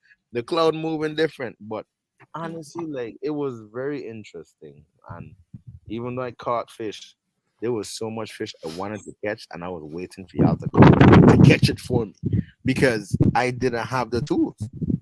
You know what I mean? There was a big snapper right where the boat anchor is, like was. And I legit, I had the bait, all the bait, I had the stink bait I had in the bucket, bro. Oh I'm yeah, that thing I was shoot the dang. snapper. I shoot the Don't bring snapper. that again. It was the worst. It was the best, but the worst. Listen, Julie, if you smell like you wouldn't want on smell. Listen, bad, bad, bad. It was stunk. It was That stink. It was it was stunk. ready. It was It was stunk. ready. It was ready. It was ready. It was ready for anything that Fella anybody was who like, wanted to what the haul. hell? Close that Bait. bucket. You know that was The kind bucket, the bucket had it in it though. But I'm a fisherman. It was right. You know what I mean? Oh Lord. Listen, when I dropped that bait in the water, it was a second shot immediately. And I had done shoot the snapper. So you know what I did with the bait? I took that whole bag, Joe. And I'll tell you this. I took that whole bag and I swam down to the where that snapper had been up my post there in that yeah. same hole. He was still there. And I threw the whole bag in there, bro. By the time I went up for air, wash off my hand and say, okay, let me clean up my goggles. Because I had the lens cleaner in check, so I cleaned out my goggles so I can go back on Mm. that, bro. Then I went back to the hole. He had a nurse shot coming straight in. I said that boy did. I was not going for this, and he was not a small nurse. He was right there. I saw two sharks that day. Two sharks, but I wasn't concerned because Mm-mm-mm. I knew he wasn't coming for me. Not for you, That's right? the validation. I knew he was not coming for me because I was sitting in that water. He was not coming for me, bro. He not. I was sitting here cleaning my house and I just see something. Oh, this whatever bait you getting here, bro. He went in there and I never saw that snapper again. I honestly never saw the snapper again. So I know for a fact personally that snapper dead. Like Long time. and it had a good share of what could have happened that day. But it was a really, really scary day, man. I really wanted y'all to come back because they had fish there, bro. I wanted to go certain places around the reef that I knew had fish. I was like, this reef structure right here. I gotta come back here and plan a whole dive for this. Like I really have to because it was so lucrative. You know, every time I turned my head, I wanted to shoot the next fish. You know, and I didn't have like my gun. So imagine if I had my actual gun, bro. I would have been going crazy. I promise you. It would have been a different story probably today. Yeah, it's a good thing that you had whatever reservations about staying near the boat, because if all three of you were out in the water, like way out in the water, then all three of y'all would have been out Been in waiting for trouble, yeah. somebody. Yeah. Yeah, And I good think thing it would too. have been a much longer night. Yeah, I yeah. don't think Because that that it would have yeah, been a actually that's few. a good point. Yeah. As the next thing, because when I talked to Julie, she didn't even know where you were, because I think you had given her a different location than where you guys actually ended up for whatever reason, whether it's weather or the water or change of mind. Um, did Yeah. anybody actually know where you were diving? No. And that's a mistake because usually I text my wife, like, hey, I'm right here diving. I might even sometimes I send her a pin, like, we here. I'm going in the water now, or something like that. But it was just such a chaotic thing. Like, we ain't dive in a while. I want to go in this water, but on this side of the island is rough. Because our mind were, yeah, we go Lavango because we know Lavango get, some dinner. Mhm. But because of the current and the waves and the tide warning, we like, nah, we ain't gonna go here. So we're gonna check the other side of the island. And when we went, the other side of the island, basically flat. Like, cool, let's go Mermaid's Chair. It was just what under the cuff kind of change, you know. Mm-hmm. And Yeah, there and was it's funny. no update of location. No update So whatsoever of that's one location. thing we need to fix, right? Yeah, and it's Yeah, funny that's because like that video, even the intro, that was my update. Like I recorded video, and then I sent like while y'all jumping in the water and swimming off is when I send in like my girlfriend. I said, babe, I wasn't expecting to go in the water. Boom, I But hear I that. can't resist. yeah, but it's funny Yeah, because it's honestly something I'm accustomed to doing. Like yeah, it go was just muscle memory. I I'm like, did. this is what I doing. Yeah. I get videos. I show everybody. Like, I like, damn, I missed him going in, but boom, I show, and I sent it, and I was like, all right, babe, this way I gone. And then like I come back and I was like, you good? I just checking in. How you doing? I started like BS because I have time. I'm back on the boat, and I was like, where the hell is this guy? And then I had to pull that plug and make that call. Yeah, even my wife says she knows I'm around because when it started to get late, she noticed I ain't call, because Mm-hmm. it's if she know I leave like 12 o'clock, by 4 or 5 o'clock, I already call and We say, done yeah, I catch some fish on my way home. Mm-hmm. Yeah, we done sending the jackpot back home. And it's funny because when I call your wife, she answered one time. I was like, Julie, mom, I don't know what to say, but listen up. This is situation. And she was like, what do you mean you lost my husband? I said, listen, I ain't lose him. I just ain't He fit lost since I himself. got into water. Like I was like, mom, like for real, for like I said, this sounds like some bullshit, but I'm calling you for real because I never call you like straight up. I am serious. This is an Not emergency. how you want to I said, have a first conversation yeah, with somebody, right? no, not how I want to have a first conversation with anybody's wife or significant other. You know what I mean? Like, period. You know what I mean? Like, I never want to have these conversations. So, like, I was like, this is the call. This is the call. I cannot find your husband. I haven't seen him or Romeo in over 4 hours. And I would say 3 hours at the time or something like that.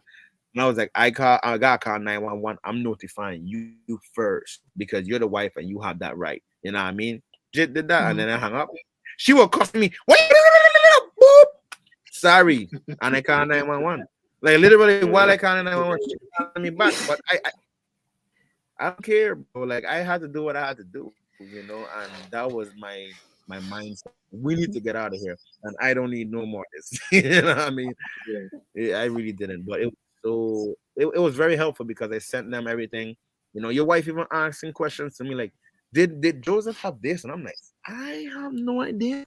Because she's like, but why y'all not at Lovango? I'm like, listen, I didn't even know Yeah, about Lovango. that I was never that was even custom for knew that. that was a plan.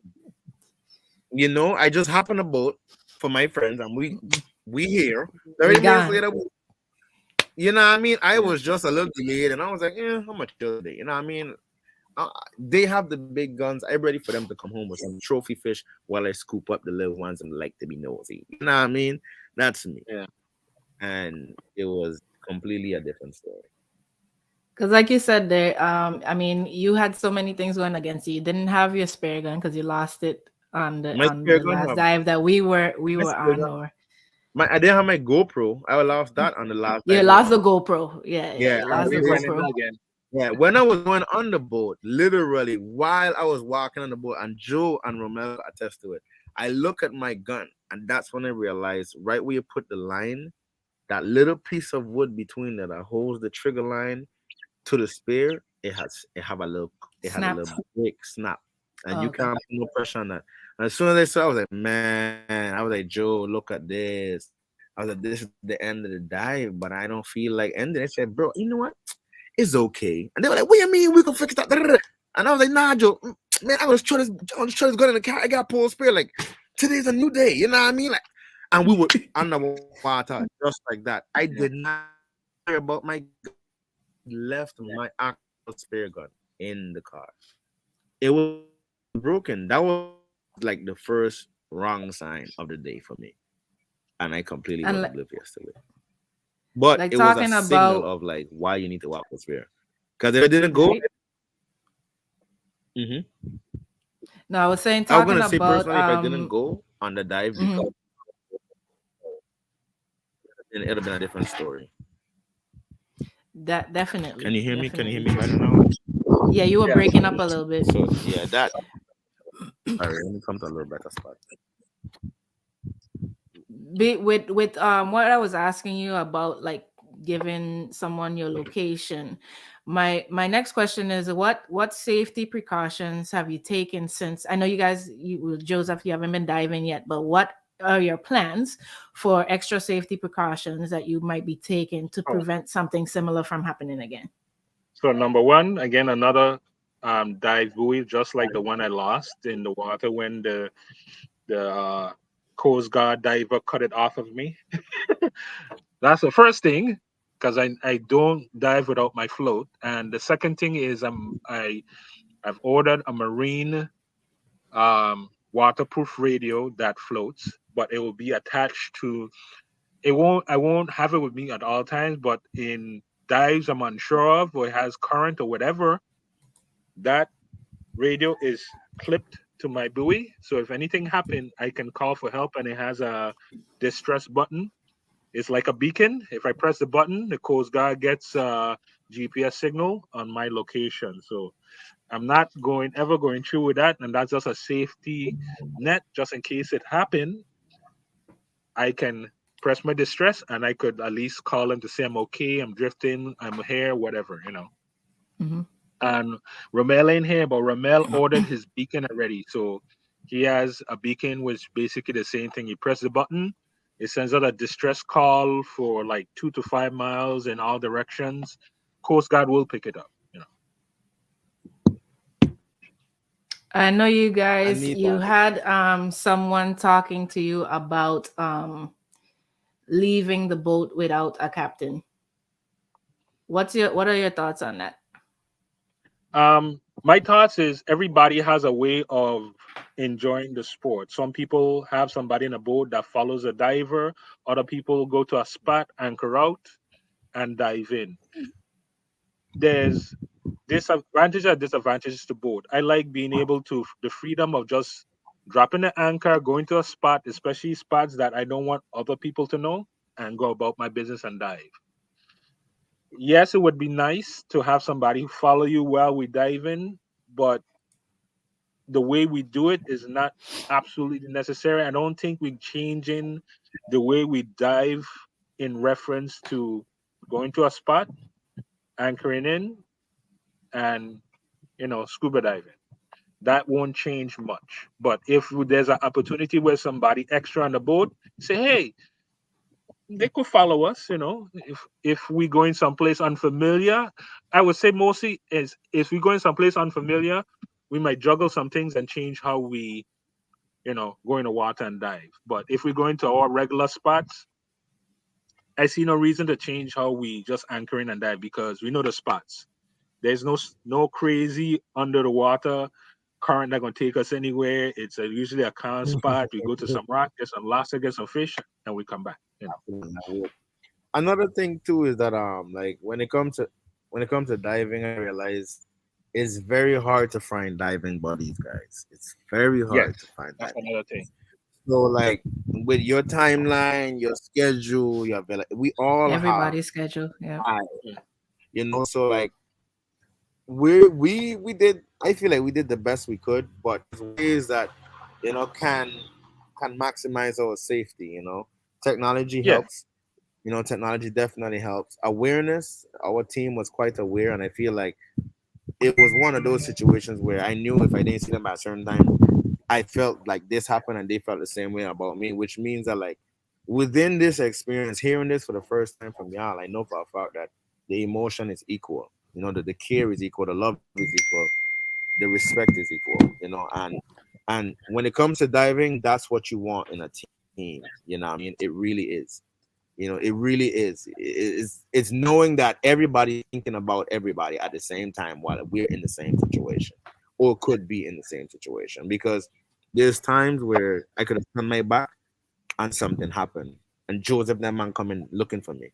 And there's times where Joseph may be shooting a fish, chasing something, and then I see a barracuda going behind. I say, let me go on with it to make sure my boy good, because you never know when you're outside dealing with a deep blue sea. You Yeah. know, there's times where the most non-lethal looking fish are the most lethal because they put you in life-threatening situations. Being complacent. But then there's time where the most dangerous beast out there. They ain't even care about you, but you there tripping. You know what I mean? Like that dive we did out in Culebrita, we just dived and looked back. There was a big black tip, something bad, like nothing happened. I was like, Joe Shark. He was just like, where? And he would, and the shark didn't care. It's from right under him, and he was scuba diving. So imagine you scuba diving, and he didn't even, he's looking, and the shark just. Boop. I didn't even care what he did. He hits I bubbles. like I what don't shark? care. Yeah, he was like, what shark? The shark literally swam straight under him. Straight Ain't under nothing more me? scary. Yeah. Right under you. That's why I was freaking out. Remember, I told you I going on to shoot one more fish, and I'm out this water. That was Yeah, it. yeah. That was it. I And went yeah, down. that's the thing Mm-hmm. is finding divers who are in the same clique that want to enjoy just diving and fishing. That's true. And It's especially the hard. ones you can trust. I could trust Romel, I could trust Clemrick. Mm-hmm. I haven't Yeah. dived with other guys to say, yeah, I could trust you. I trust my sister, And trust let's JP. put it this way too. It's not hard to trust people, but when it comes to certain types of diving as well, it's very scary. We're spearfishing, Right. which And is very there's life some threatening. people who wouldn't want to join you People who are on the not spear aware fishing. of trigger safety, how to not like operate when there's people who just do things out of the order, without care. And those are individuals that we cannot dive with. I can't pause. Like if y'all wasn't this way, I would have never dived with y'all. I Right. promise you, I would go to every beach by myself, catch a fire if I have to, and I will spear fish and go home with my fish. Because my life and my safety is in your hands as well. You know what I mean? Yeah, Even when I'm chilling. yeah. True that. I think that's how it was the first time you dive with us. One thing that impressed me with Clemrick, every time I look up, oh, he's there. Okay.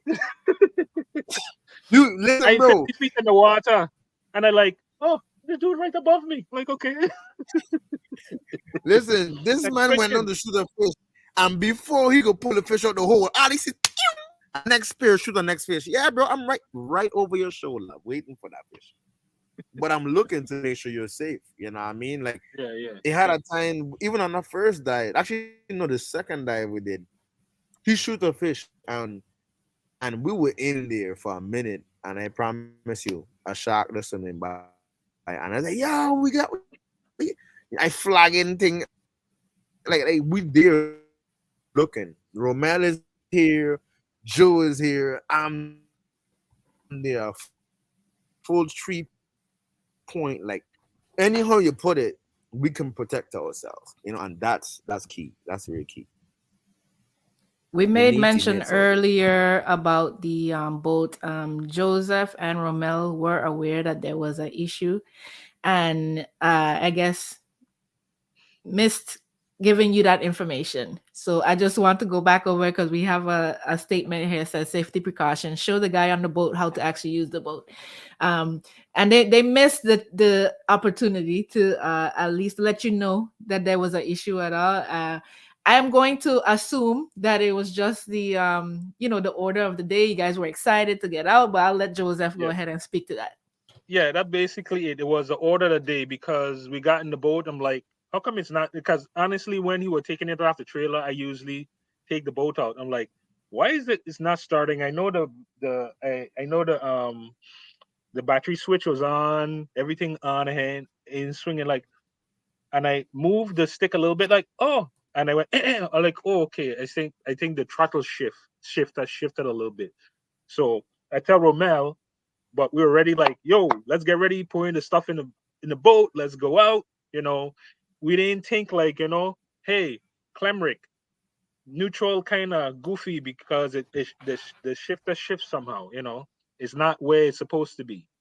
And But the thing is, beyond that, the boat but the thing is, I need. operated that they're supposed to. What you saying? Yeah, I was gonna say I figured that out because I saw it happen. You didn't have to tell Oh, me, but the thing is that we didn't have that communication. So it was right. odd. I mean, it was a very odd day. Like even me sitting back in the boat, I was like, "Why that man ain't tell me how to start in the boat?" You know what I mean? I would play. I was fidgeting with everything you did. I was recording it. Even when you were on the boat throttling, I have all them footage on the old phone. You know, so I was looking. Right. I played with everything. I played with the throttle the same way you did, but the boat did not start. So anyhow Right. you put it, bro, I am a seaman. I would have hijacked that boat and look for y'all if I had to. The hot wire that, but Clemric Yeah, did but not. what we found I out couldn't. later, That line Romeo was, will attest to that, yeah. is that the manufacturer Like, found, not the it was manufacturer, at his the person last who sold leg. the boat, it said that the throttle cable actually broke off in the shifter. So even if your gate started, I don't know, unless he knew how to jury rig it, Yeah, and he wouldn't have get to us. Has that been So we're fixed? just, it wasn't it it has been wasn't fixed. I gonna use the boat. move, and Yeah, and I've used the boat. that's why I never pull the anchor because I jumped in the water. Yeah, I went on a trip to Coral Bay, St. John, 2 or 3 weeks ago, and it's operating beautifully. So you were able to repair. You guys were able to repair that throttle Yes, the cable repair, issue. it was a warranty repair, so you didn't have to pay nothing, out of pocket to get replaced. Mm, gotcha. I have another question. How has this experience impacted your perspective on the ocean and the importance of safety measures while scuba diving? Respect. I have a newfound respect for the ocean. Not scared of it, not apprehensive anyway. I'm going right back in the water when my punishment is over.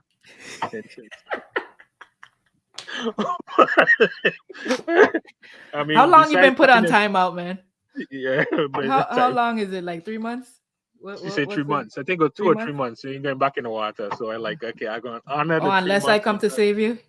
yeah, because she was traumatized. So guys, I go hold myself to that, and Yeah. just had to replace some of the gear I lost, and that was about it. But yeah, water is not something I'm not going back in. Like, some people have gone through something like I did, and they swear themselves off for ever going back in the ocean again. But I can't live like that. Yeah. So What about you, Clemrick? he's gone. I think I know Clemrick's response because he was already talking about he ain't never stopping. so I'm pretty sure that's his answer. Oh He yeah, we said to add lost him him. back. Look at this connected. Oh, okay. I see him now. One of the things I remember is when we landed in the airport and start walking back Can you hear me? to the Yeah. exit, the airport exit. There was 3 police officers there, and they had this in their face.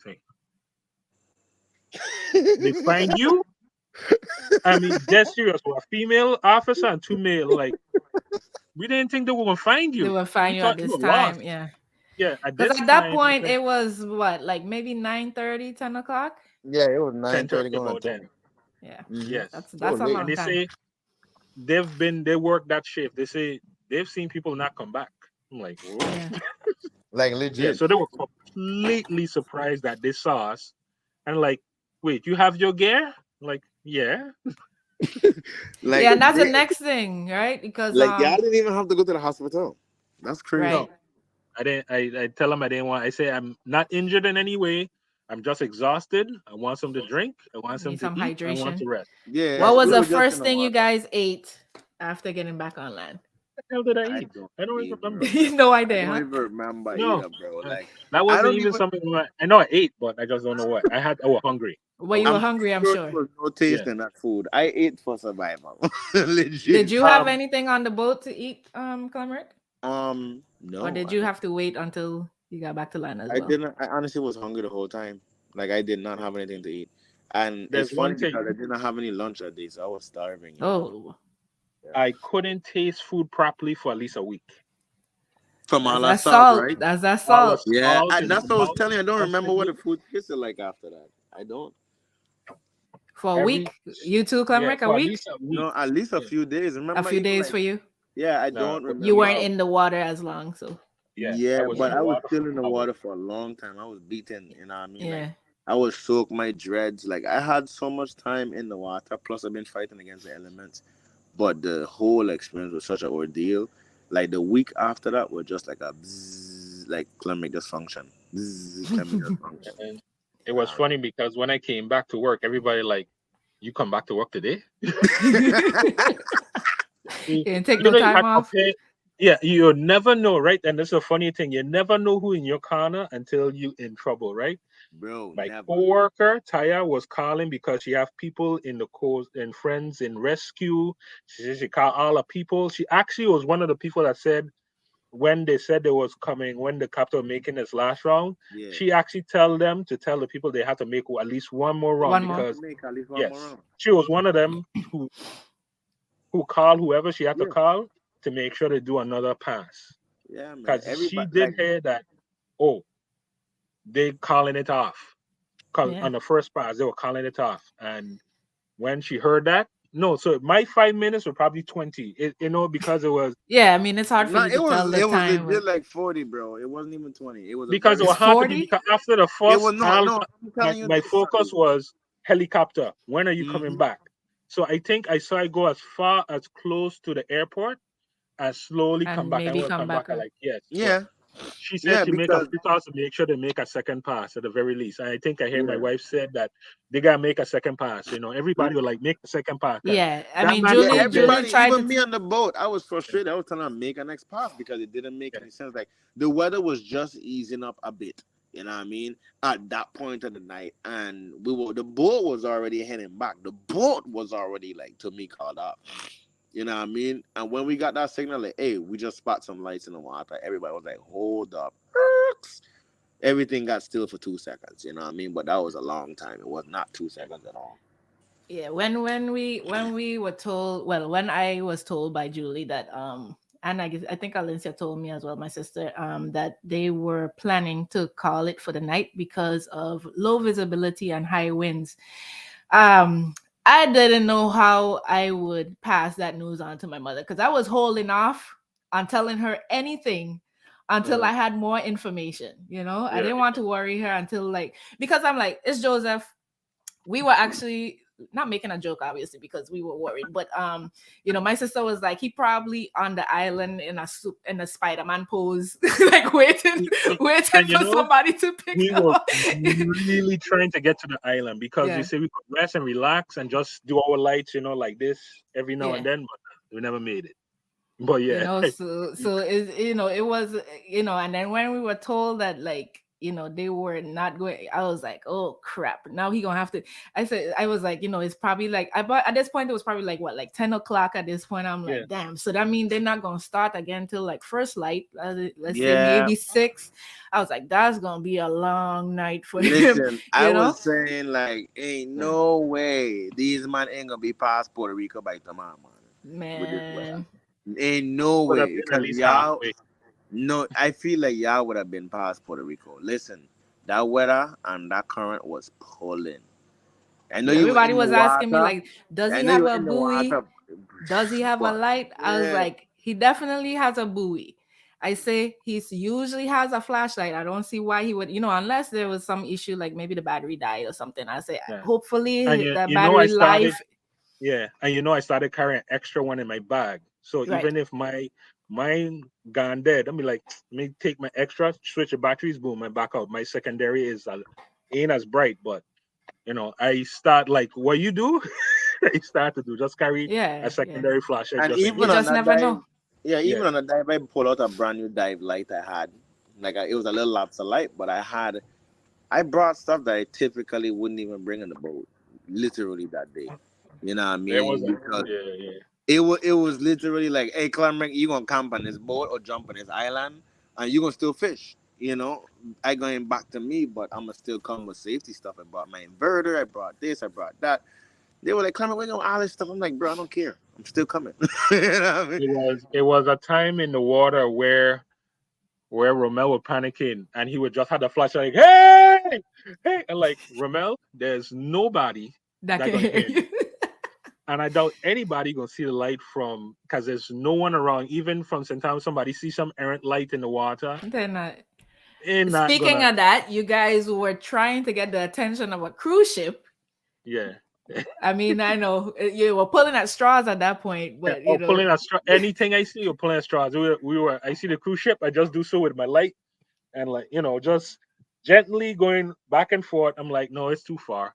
And I tell Romel, it doesn't make sense. Just turn off your light and save your battery because I say sooner or later we're gonna have to use these use flashlights, it. Yeah, and I only want to use it when it's needed. I ain't those crazy necessary. people that's use it all night and it run out and you have nothing. Yeah. I say So nah, you guys, save it.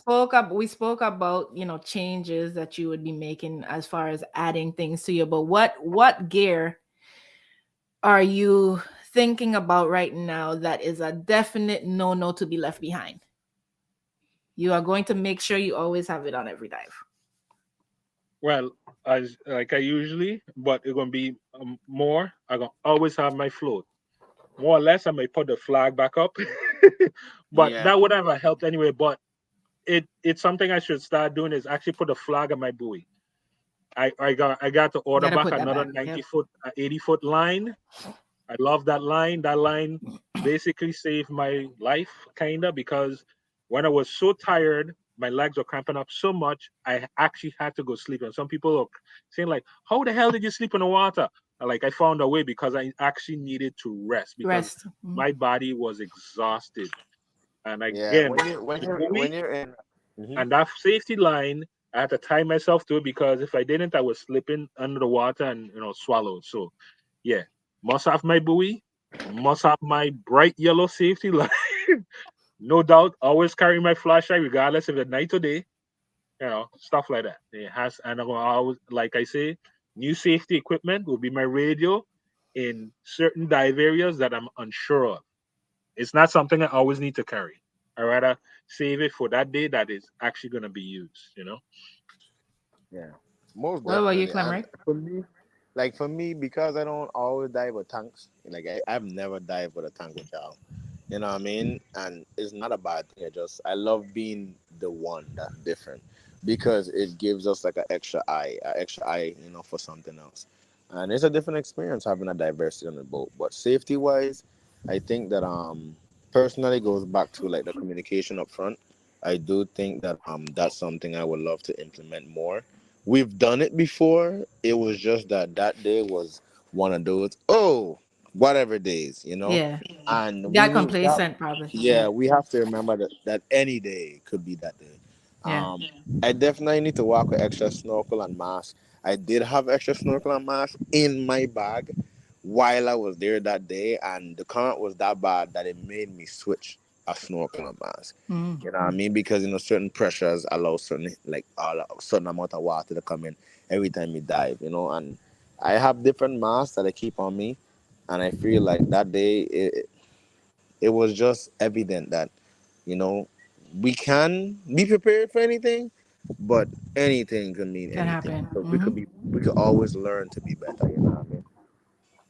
Do you guys have any advice for other divers who may find themselves in a similar situation?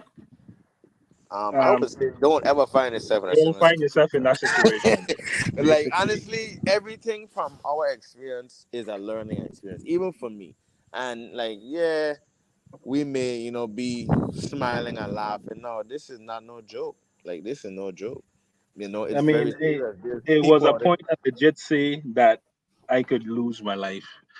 Hmm. Romel was saying it a lot more than I was. I was mostly thinking it. Romel, like, I'm gonna die. I literally, I'm gonna die. I swear I'm Yeah, gonna and die. I know I'm gonna Romel is die. gonna be saying that. Like he's You that type see of how person. his memorisms is? Yeah, I'm gonna die. Yeah, We're gonna die. I say, and Romel, he's a relax. We're vocal not gonna person. die. You're Yeah. gonna be saved. You just have to wait. I Yeah, was you gotta be the patient. I was a calm voice in the whole situation because there were times he would just panic and try to do I would. stuff that I like. This doesn't make sense, Romel. We can't dive to that rock. It's not How gonna did happen. how Honestly, did you guys manage to stay calm and focused during those hours? I did. Well, I'm I gonna say. mean, I'm gonna say. Wait. Let me say something real quick, and it's gonna kind of like add into what you're gonna say. I'm gonna put it this way, and this is my advice: when it comes to diving, make sure who you dive with is someone that's your friend. yeah, And I put it that way because you have to really know these people. you have to understand their strengths and weaknesses, not just on That's land, important. in the Yes. water. You know what I mean? So when it comes to when you as just ask him, how did y'all survive that? Honestly, you have to know your friend. And I really and truly, out of anybody's respect, I figured Romel gonna be like, Joe, like, we need to be swimming. And Joe gonna be like, nah, bro, save your energy, dog. Like, ain't no way we gonna make it. I don't know how we know this, but that's So, basically what happened. He but would that's try to what swim I all the thought. time. That's what I Yeah, thought. yeah, and And you're right. even He was the one constantly trying to swim, and I say it don't make sense because my experience, I know like is no way to beat this kind of current. You That's just when you have know to your bide the people. time, yeah, huh? you have to know your Yeah, that's friends. when You you have know to your you people. have Yeah. to know each member on your team. You know what I mean? You have to know if Clement gonna come look for you or not. If y'all didn't have no faith in me, you know what I mean? But Yeah. but I'm glad Just to just hear. uh, just like I knew that Joseph was in underwater, you know what I mean? I had to Yeah, like convince ain't I no had to way. convince the non-divers, Yeah. Yeah, and that I maybe told don't people that too. understand, And I but told people that too. Don't yeah, understand what? the air Oh yeah, yeah, yeah. elements, Well, stuff how like it that. worked. Yeah, I had people asking me during the whole rescue situation. They were like, Clement, where could they be? I'm like, these guys ain't dumb. They drifting They someplace. gonna be on the surface for hours right now, floating in the BC with a leg cock up. Look, Yeah, like for because we're real, not. you have to look. Yeah, we experienced divers. We Yeah, may not know everything, but we've been in the water a lot. I'm a strong diver. The only problem I had, for some idiotic reason, my legs were just shot, and it's not common. bro. I That ain't could even. take Yeah, a bro. I while, feel like that was just the current that day. That was the energy because it was rough. It didn't look that rough, but it was all calm above. But it was gravy underneath. It was thick. It Yeah. was stuff. It was hard to get through that water, bro. It really was. Usually when you see rescue, I've watched a few before. They usually make you drop your gear. But you managed to pretty much keep everything for the most part. What did you have to let go of, and how did you keep what you kept? That's a good Oh, question. I had to let go. He tell me what I could disconnect. Can you get rid of the buoy? I like, yeah. I unclipped it, and I was actually pulling my safety line back in, and he said, no, don't worry about that. He went and cut it. And he came to It's like, me shoo. and like, you all right? You all right? I'm like, I'm fine. I'm just, exhausted. You sure? You sure? Like, I think you have it on video. I'm like, I'm fine. And he gave me a look like, can you unclip?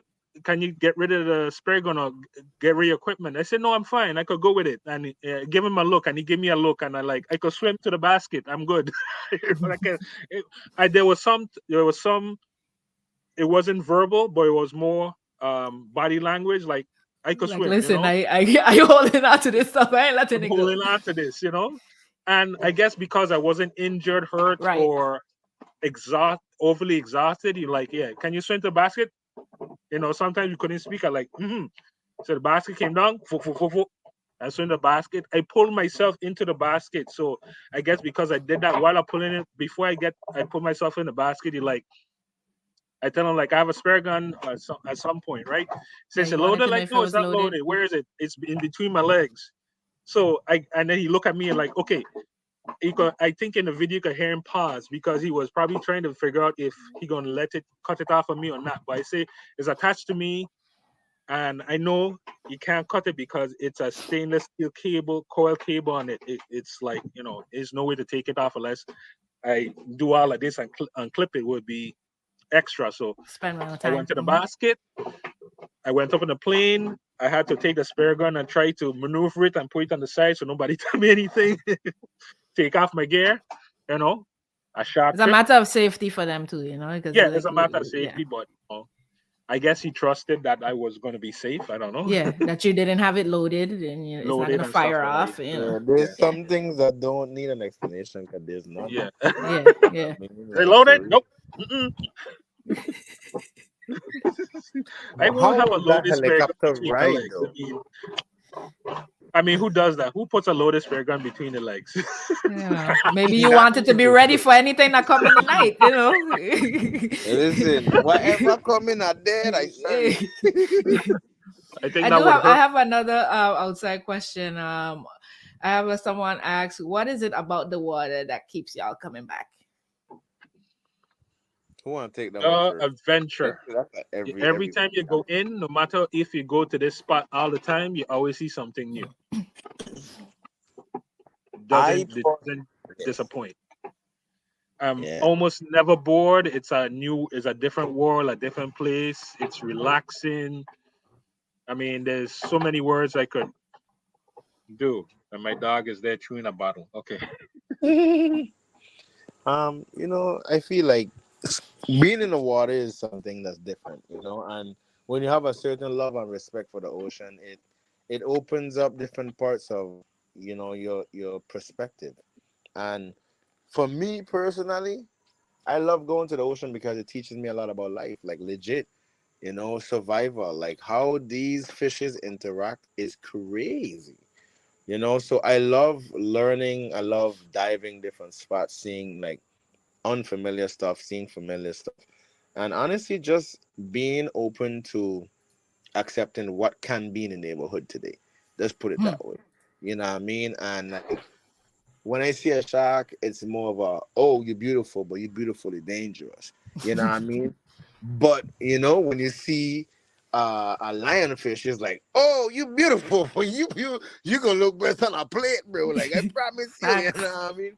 Facts. It have certain types of fish where, or even certain times where, in my experience, I've cheated death. You know what I mean? Like legitimately cheated death by myself, and I have to remind myself that this is powerful. This is bigger than me, and that respect and love humbles you in a way that you will not stop loving the ocean, but a lot of people will be scared to go back.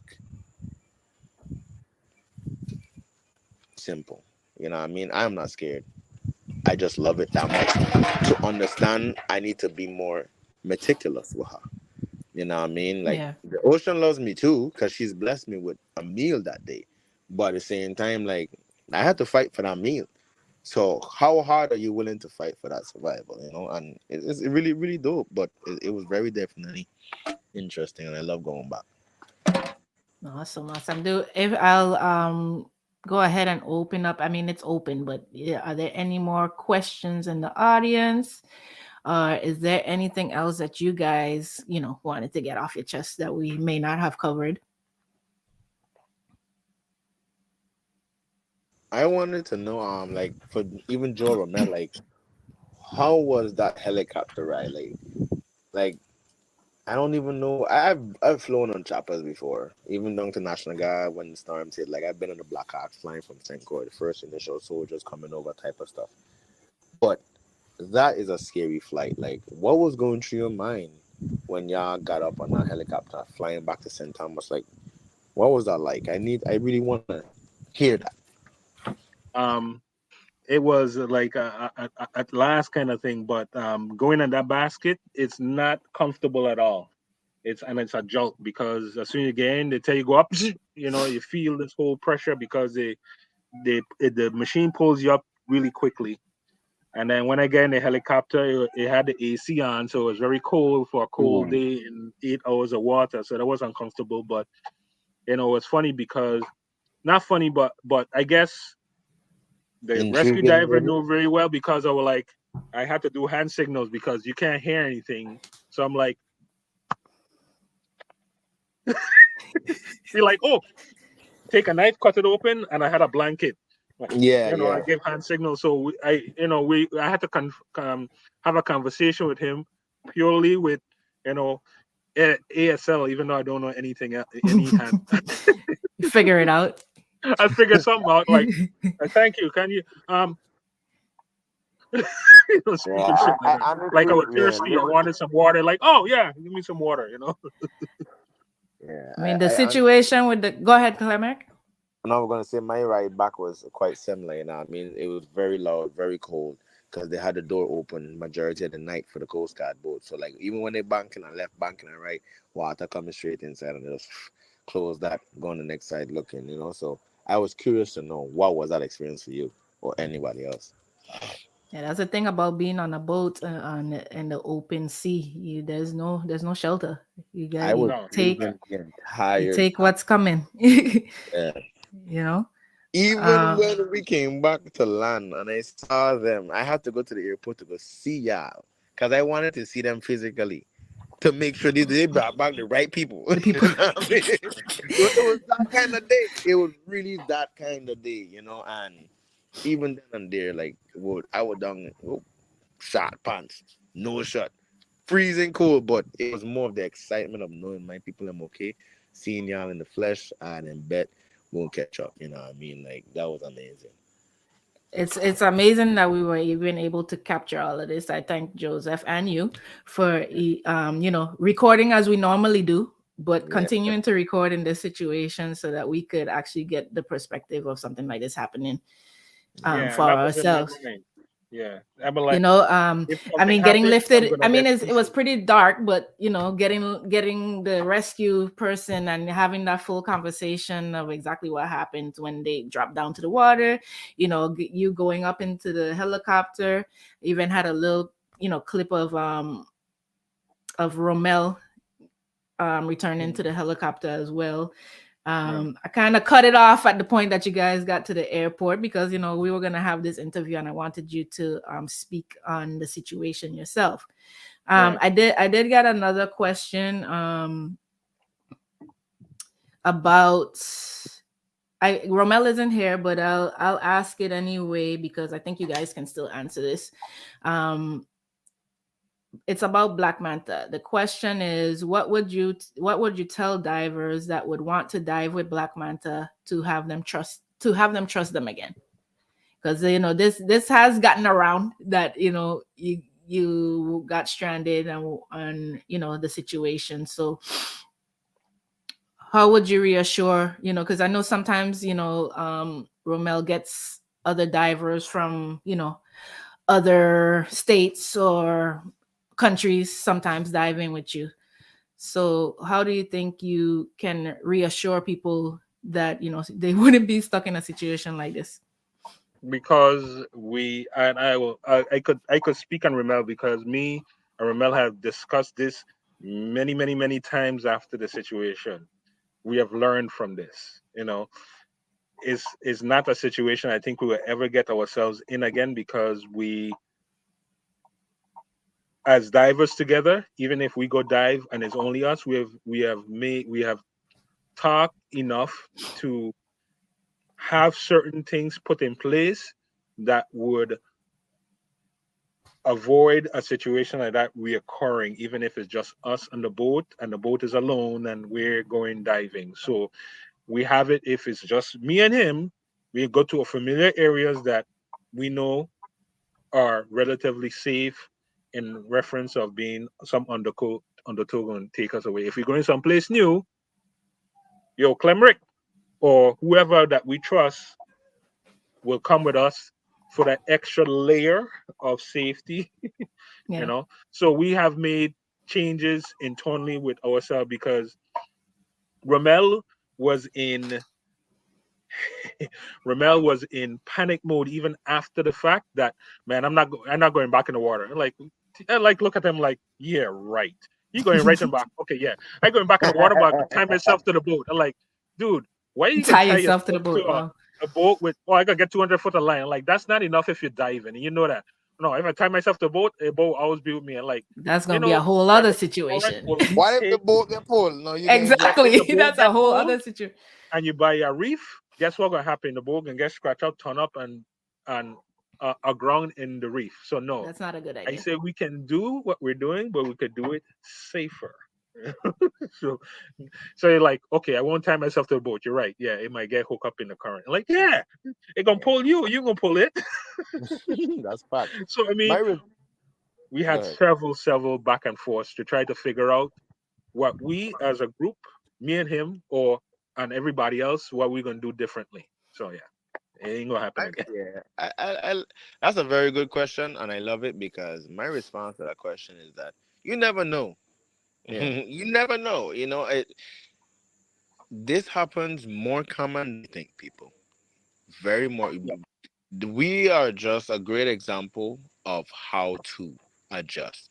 There's a lot of Right. people that don't even have footage that could show People you could and learn teach you. from. But Right. no, Yeah. honestly, this is a very, very awakening, experience. And a lot of times, it's so simple that it could be a manufacturer thing. It wasn't even, no matter what happened that day, none of us saw that coming. And we Huh. were prepared to every extent that we could have been, and the universe favored our blessing. You know what I mean? And we were still here today.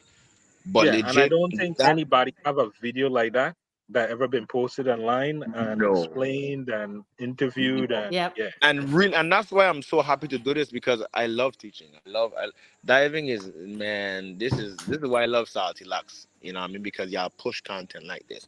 And I'm a cinematographer and I love this, but I never this fishing side of my life, my personal life. You know what I mean? The documenting is my business life. So to be meshing both and then being able Yep. to teach people, I'm happy and I'm honored. And I don't ever feel no way about it, because that could be anybody, any day. I have friends, I have family who never return home. So when it comes to stuff like this, it's more of a grateful situation of what could have than damn, this is what happened. And You know? there's funny situation. I think I told my sister this already, but it was that budget budget marine store, right? And I go Mm-hmm. buying some stuff to repair my boat. Just sitting around, hanging out, talking to the cash register, the cashier, that stuff. And I find like I think it's somebody we dive with before, or he knows I dive. Like, yeah, man, how it is, man. You been diving? Like, yeah, I've been diving. I'm not somebody to go out to tell somebody everybody else. Like, yeah, man, I Yeah. was out so and so, and I no. Yeah, It yeah, just yeah. happened in conversation. Yeah, man. Hey, you see that video about this guy that got these guys that get trapped down by mermaids? Shit, like, yeah, I heard about it. That was me. And That happens to me everybody went back and like, everywhere. wait, that was you?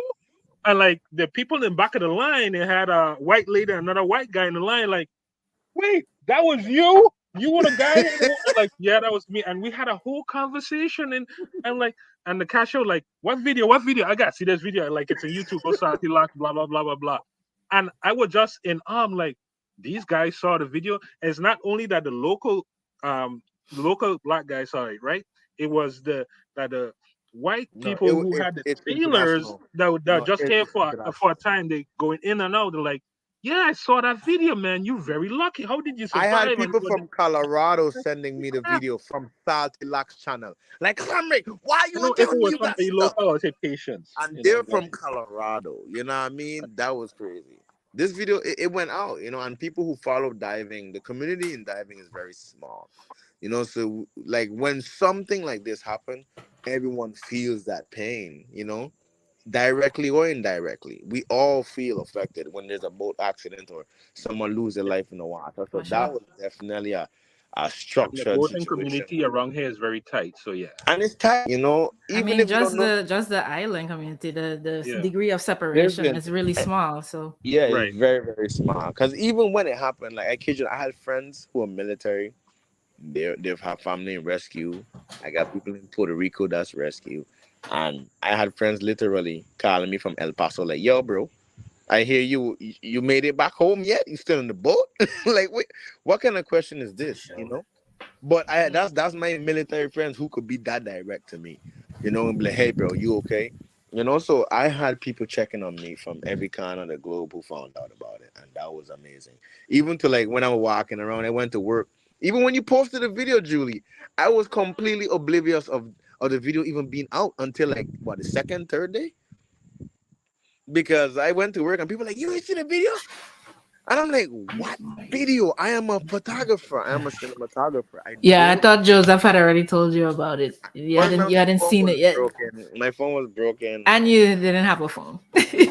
I was communicating on my Apple Watch at the time. It Mhm. was very challenging.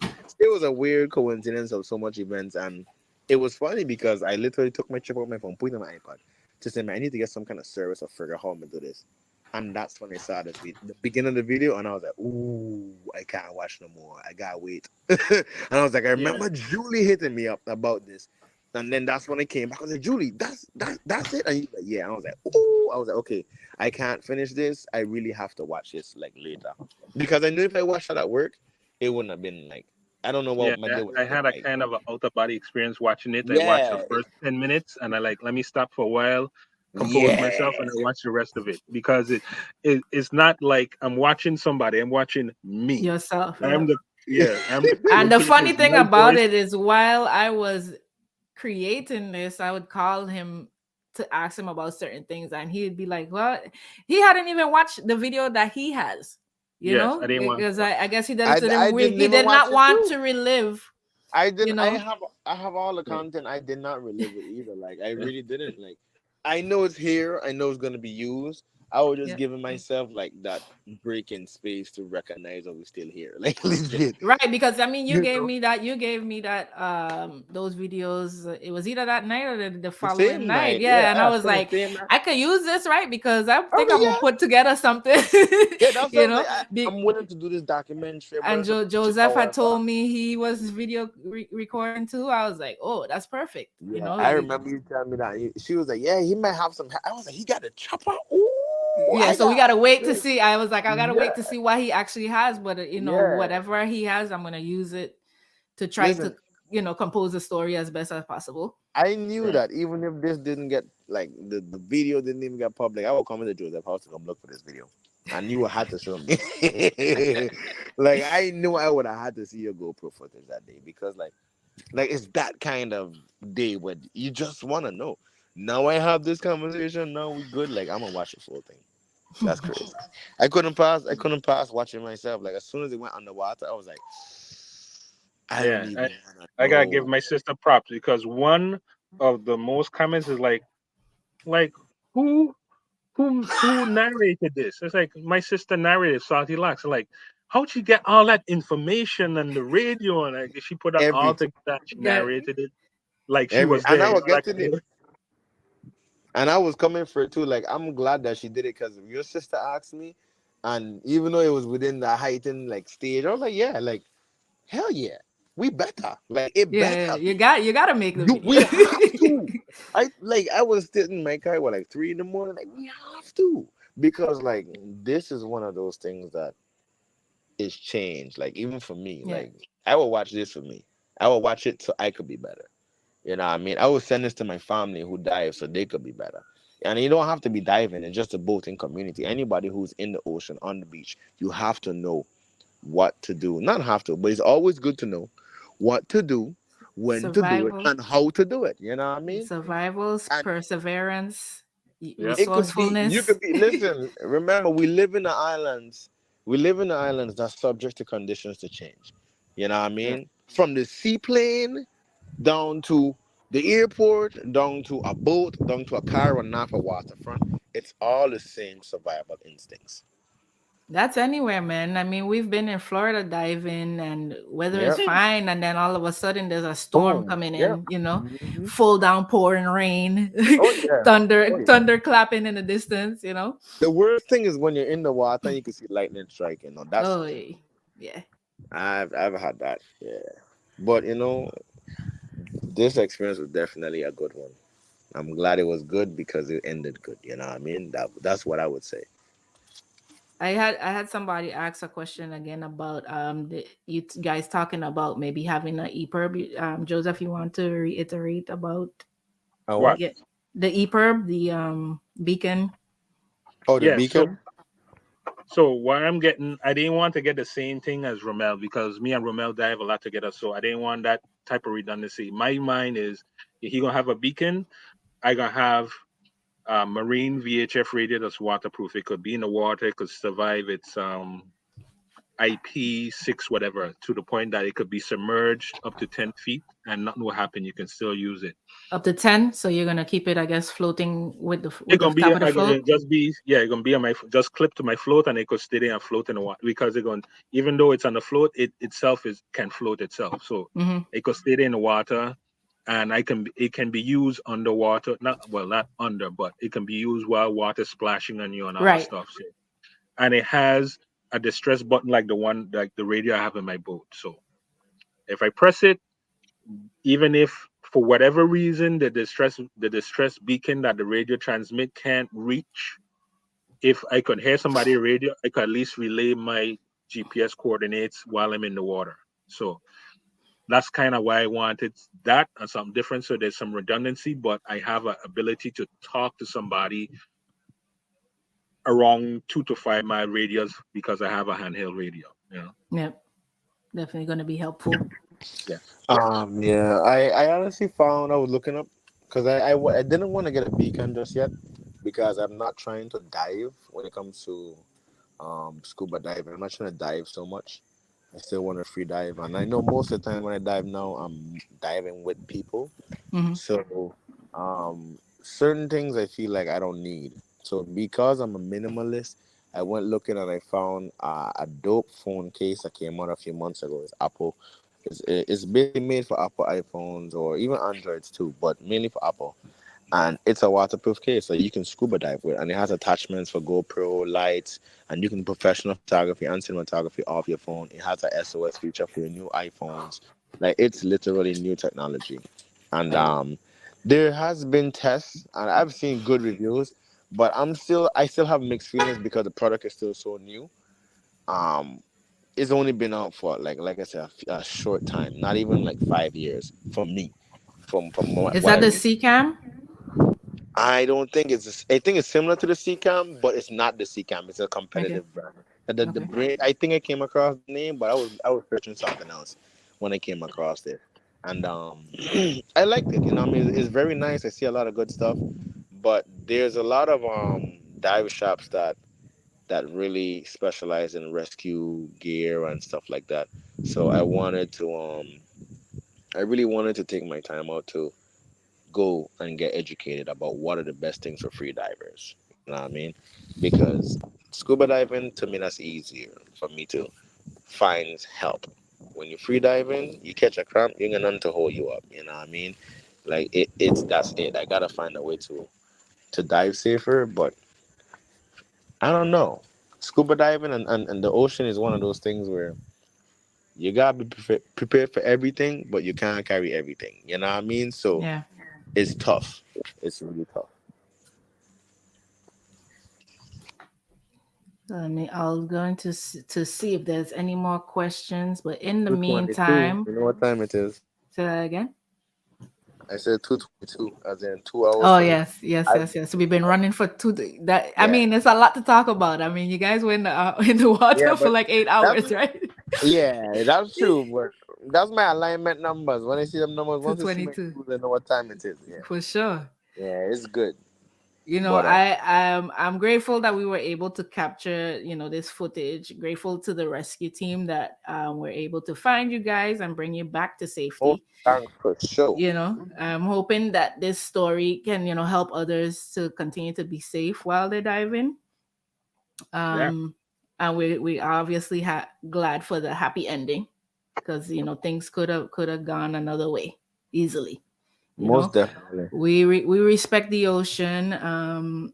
We use it for our sustenance. We love to go out there, catch the fish, cook it up, show people that it can be done, just because we love the water that much, Hmm. and I enjoy Culture. being able to teach people about little stuff. So I hope that you guys can continue to follow us on our journey. We're not going anywhere. We're going to continue being in the water.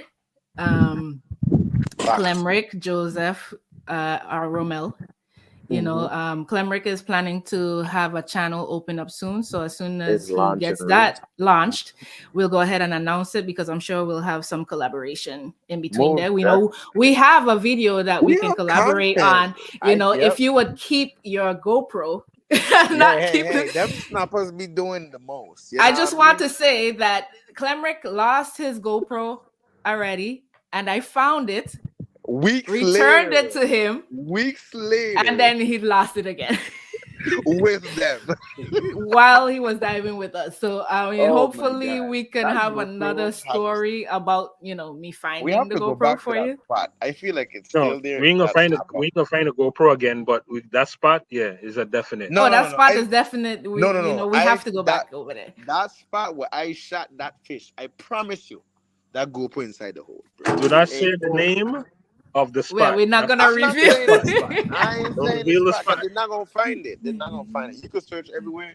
It's not something you're gonna typically find because when let me just shut my mouth. You know what I mean? Let me just shut my Yeah, mouth yeah. Don't because I'm reveal gonna keep because it that's a that way.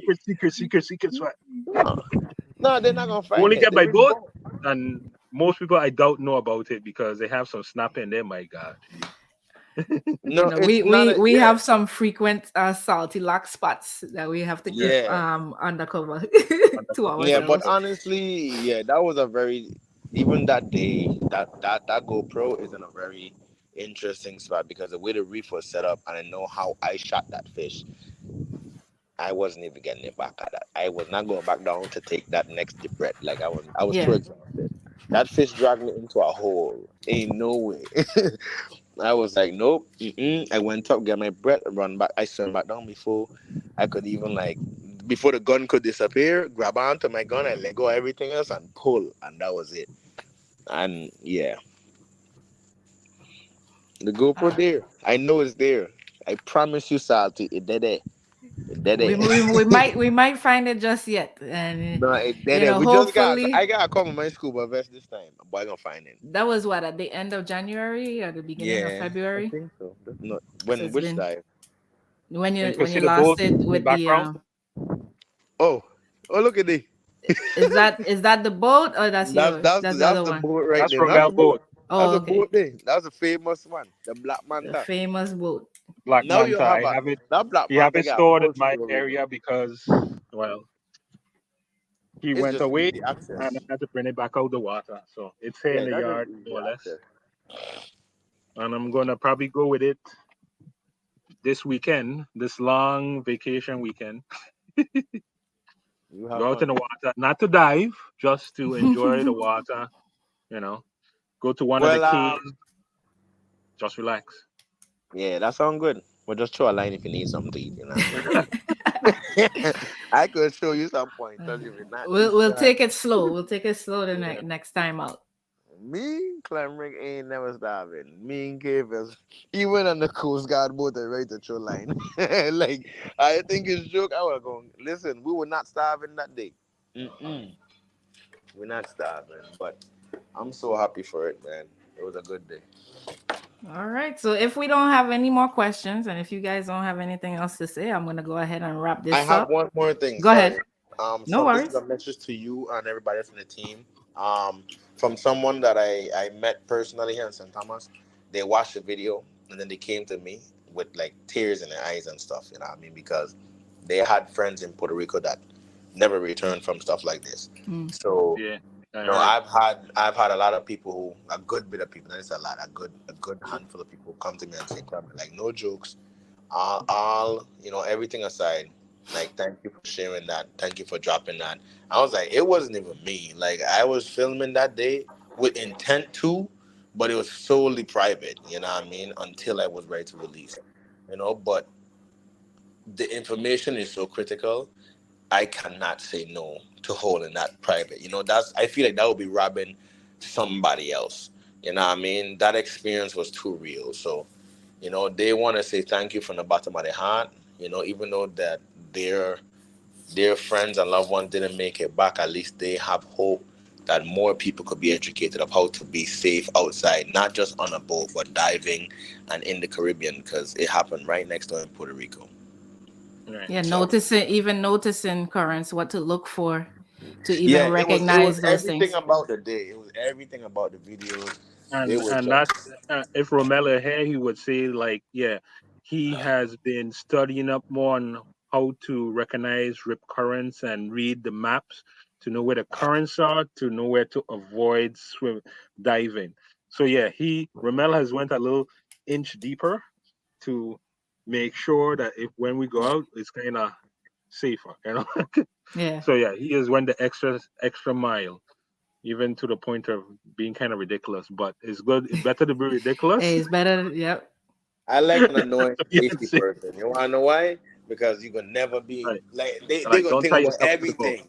You know what I mean? Yeah. When it comes down to missions, when I was in the military, Romel's the kind of person I like around me because I know for a Right. fact, even if they may need some encouragement, I got enough encouragement to encourage them. You know what I mean? But I know for a fact that kind of battle buddy, that kind of teammate, that kind of friend is not gonna leave you outside, and that's what Yeah. is key. You know what I mean? Like I know he took it hard because I know for a fact his responsibility was our life because he owns that boat, you know. Yeah. But in retrospect, everybody was responsible for everybody's life, Because he and like, I I'm gonna sell the boat. I'm tired. I don't want to dive no more. I mean, he went through the yeah, whole when he gamut told me of that, I was like, emotions. ain't no way you selling that shit. It's Like, understandable though. It's a brand new yeah, boat. I mean, it's He's had it. understandable, but like, Yeah. dude, you're selling that boat. We're even going back in the even if water when our even punishment if over. that boat was Like, an yeah, old yeah, yeah. boat, I would have been like, Romel, even if you're gonna buy that boat, who gonna sell it to? Like, really, who gonna want to buy that boat? You better give it to I would say somebody the who is boat not is gonna a bullshit blight. you. Yeah, give me that boat. Give me the The boat. Let me boat show you is the my boat, not a blight. blight. And now we're gonna pick him back up and give him back his boat later on that day. You know what I mean? Because you're not getting rid of the boat. You love fishing too much to get rid of that boat. He You loves know the what I mean? water. I mean, I literally see that dude operating the boat, and he has this big smile, air to air, like. Yeah. Oh yeah. He didn't even know what waves we hitting. We'd be like, brong, brong. And remember they're like just smiling, just driving, cutting through the waves. That's our happy place. Yeah, It yeah. is, man. But a happier place is in bed sleeping. You get it later, everybody. All right, man. I'd like to thank everyone for joining us tonight. Likewise. Make sure you continue to join us on our adventure. So if you haven't subscribed yet, hit that subscribe button. Make sure you hit the notification bell to know when the next videos come out because we're going to keep diving. I got plenty of content that I haven't gotten around to and we'll push out as soon as possible. But you know how that is. But anyway, guys, thank you for coming tonight. Thank you for this interview. I really appreciate it. All right. Not a Signing problem. out. All right. Bye. Stay salty, my friends.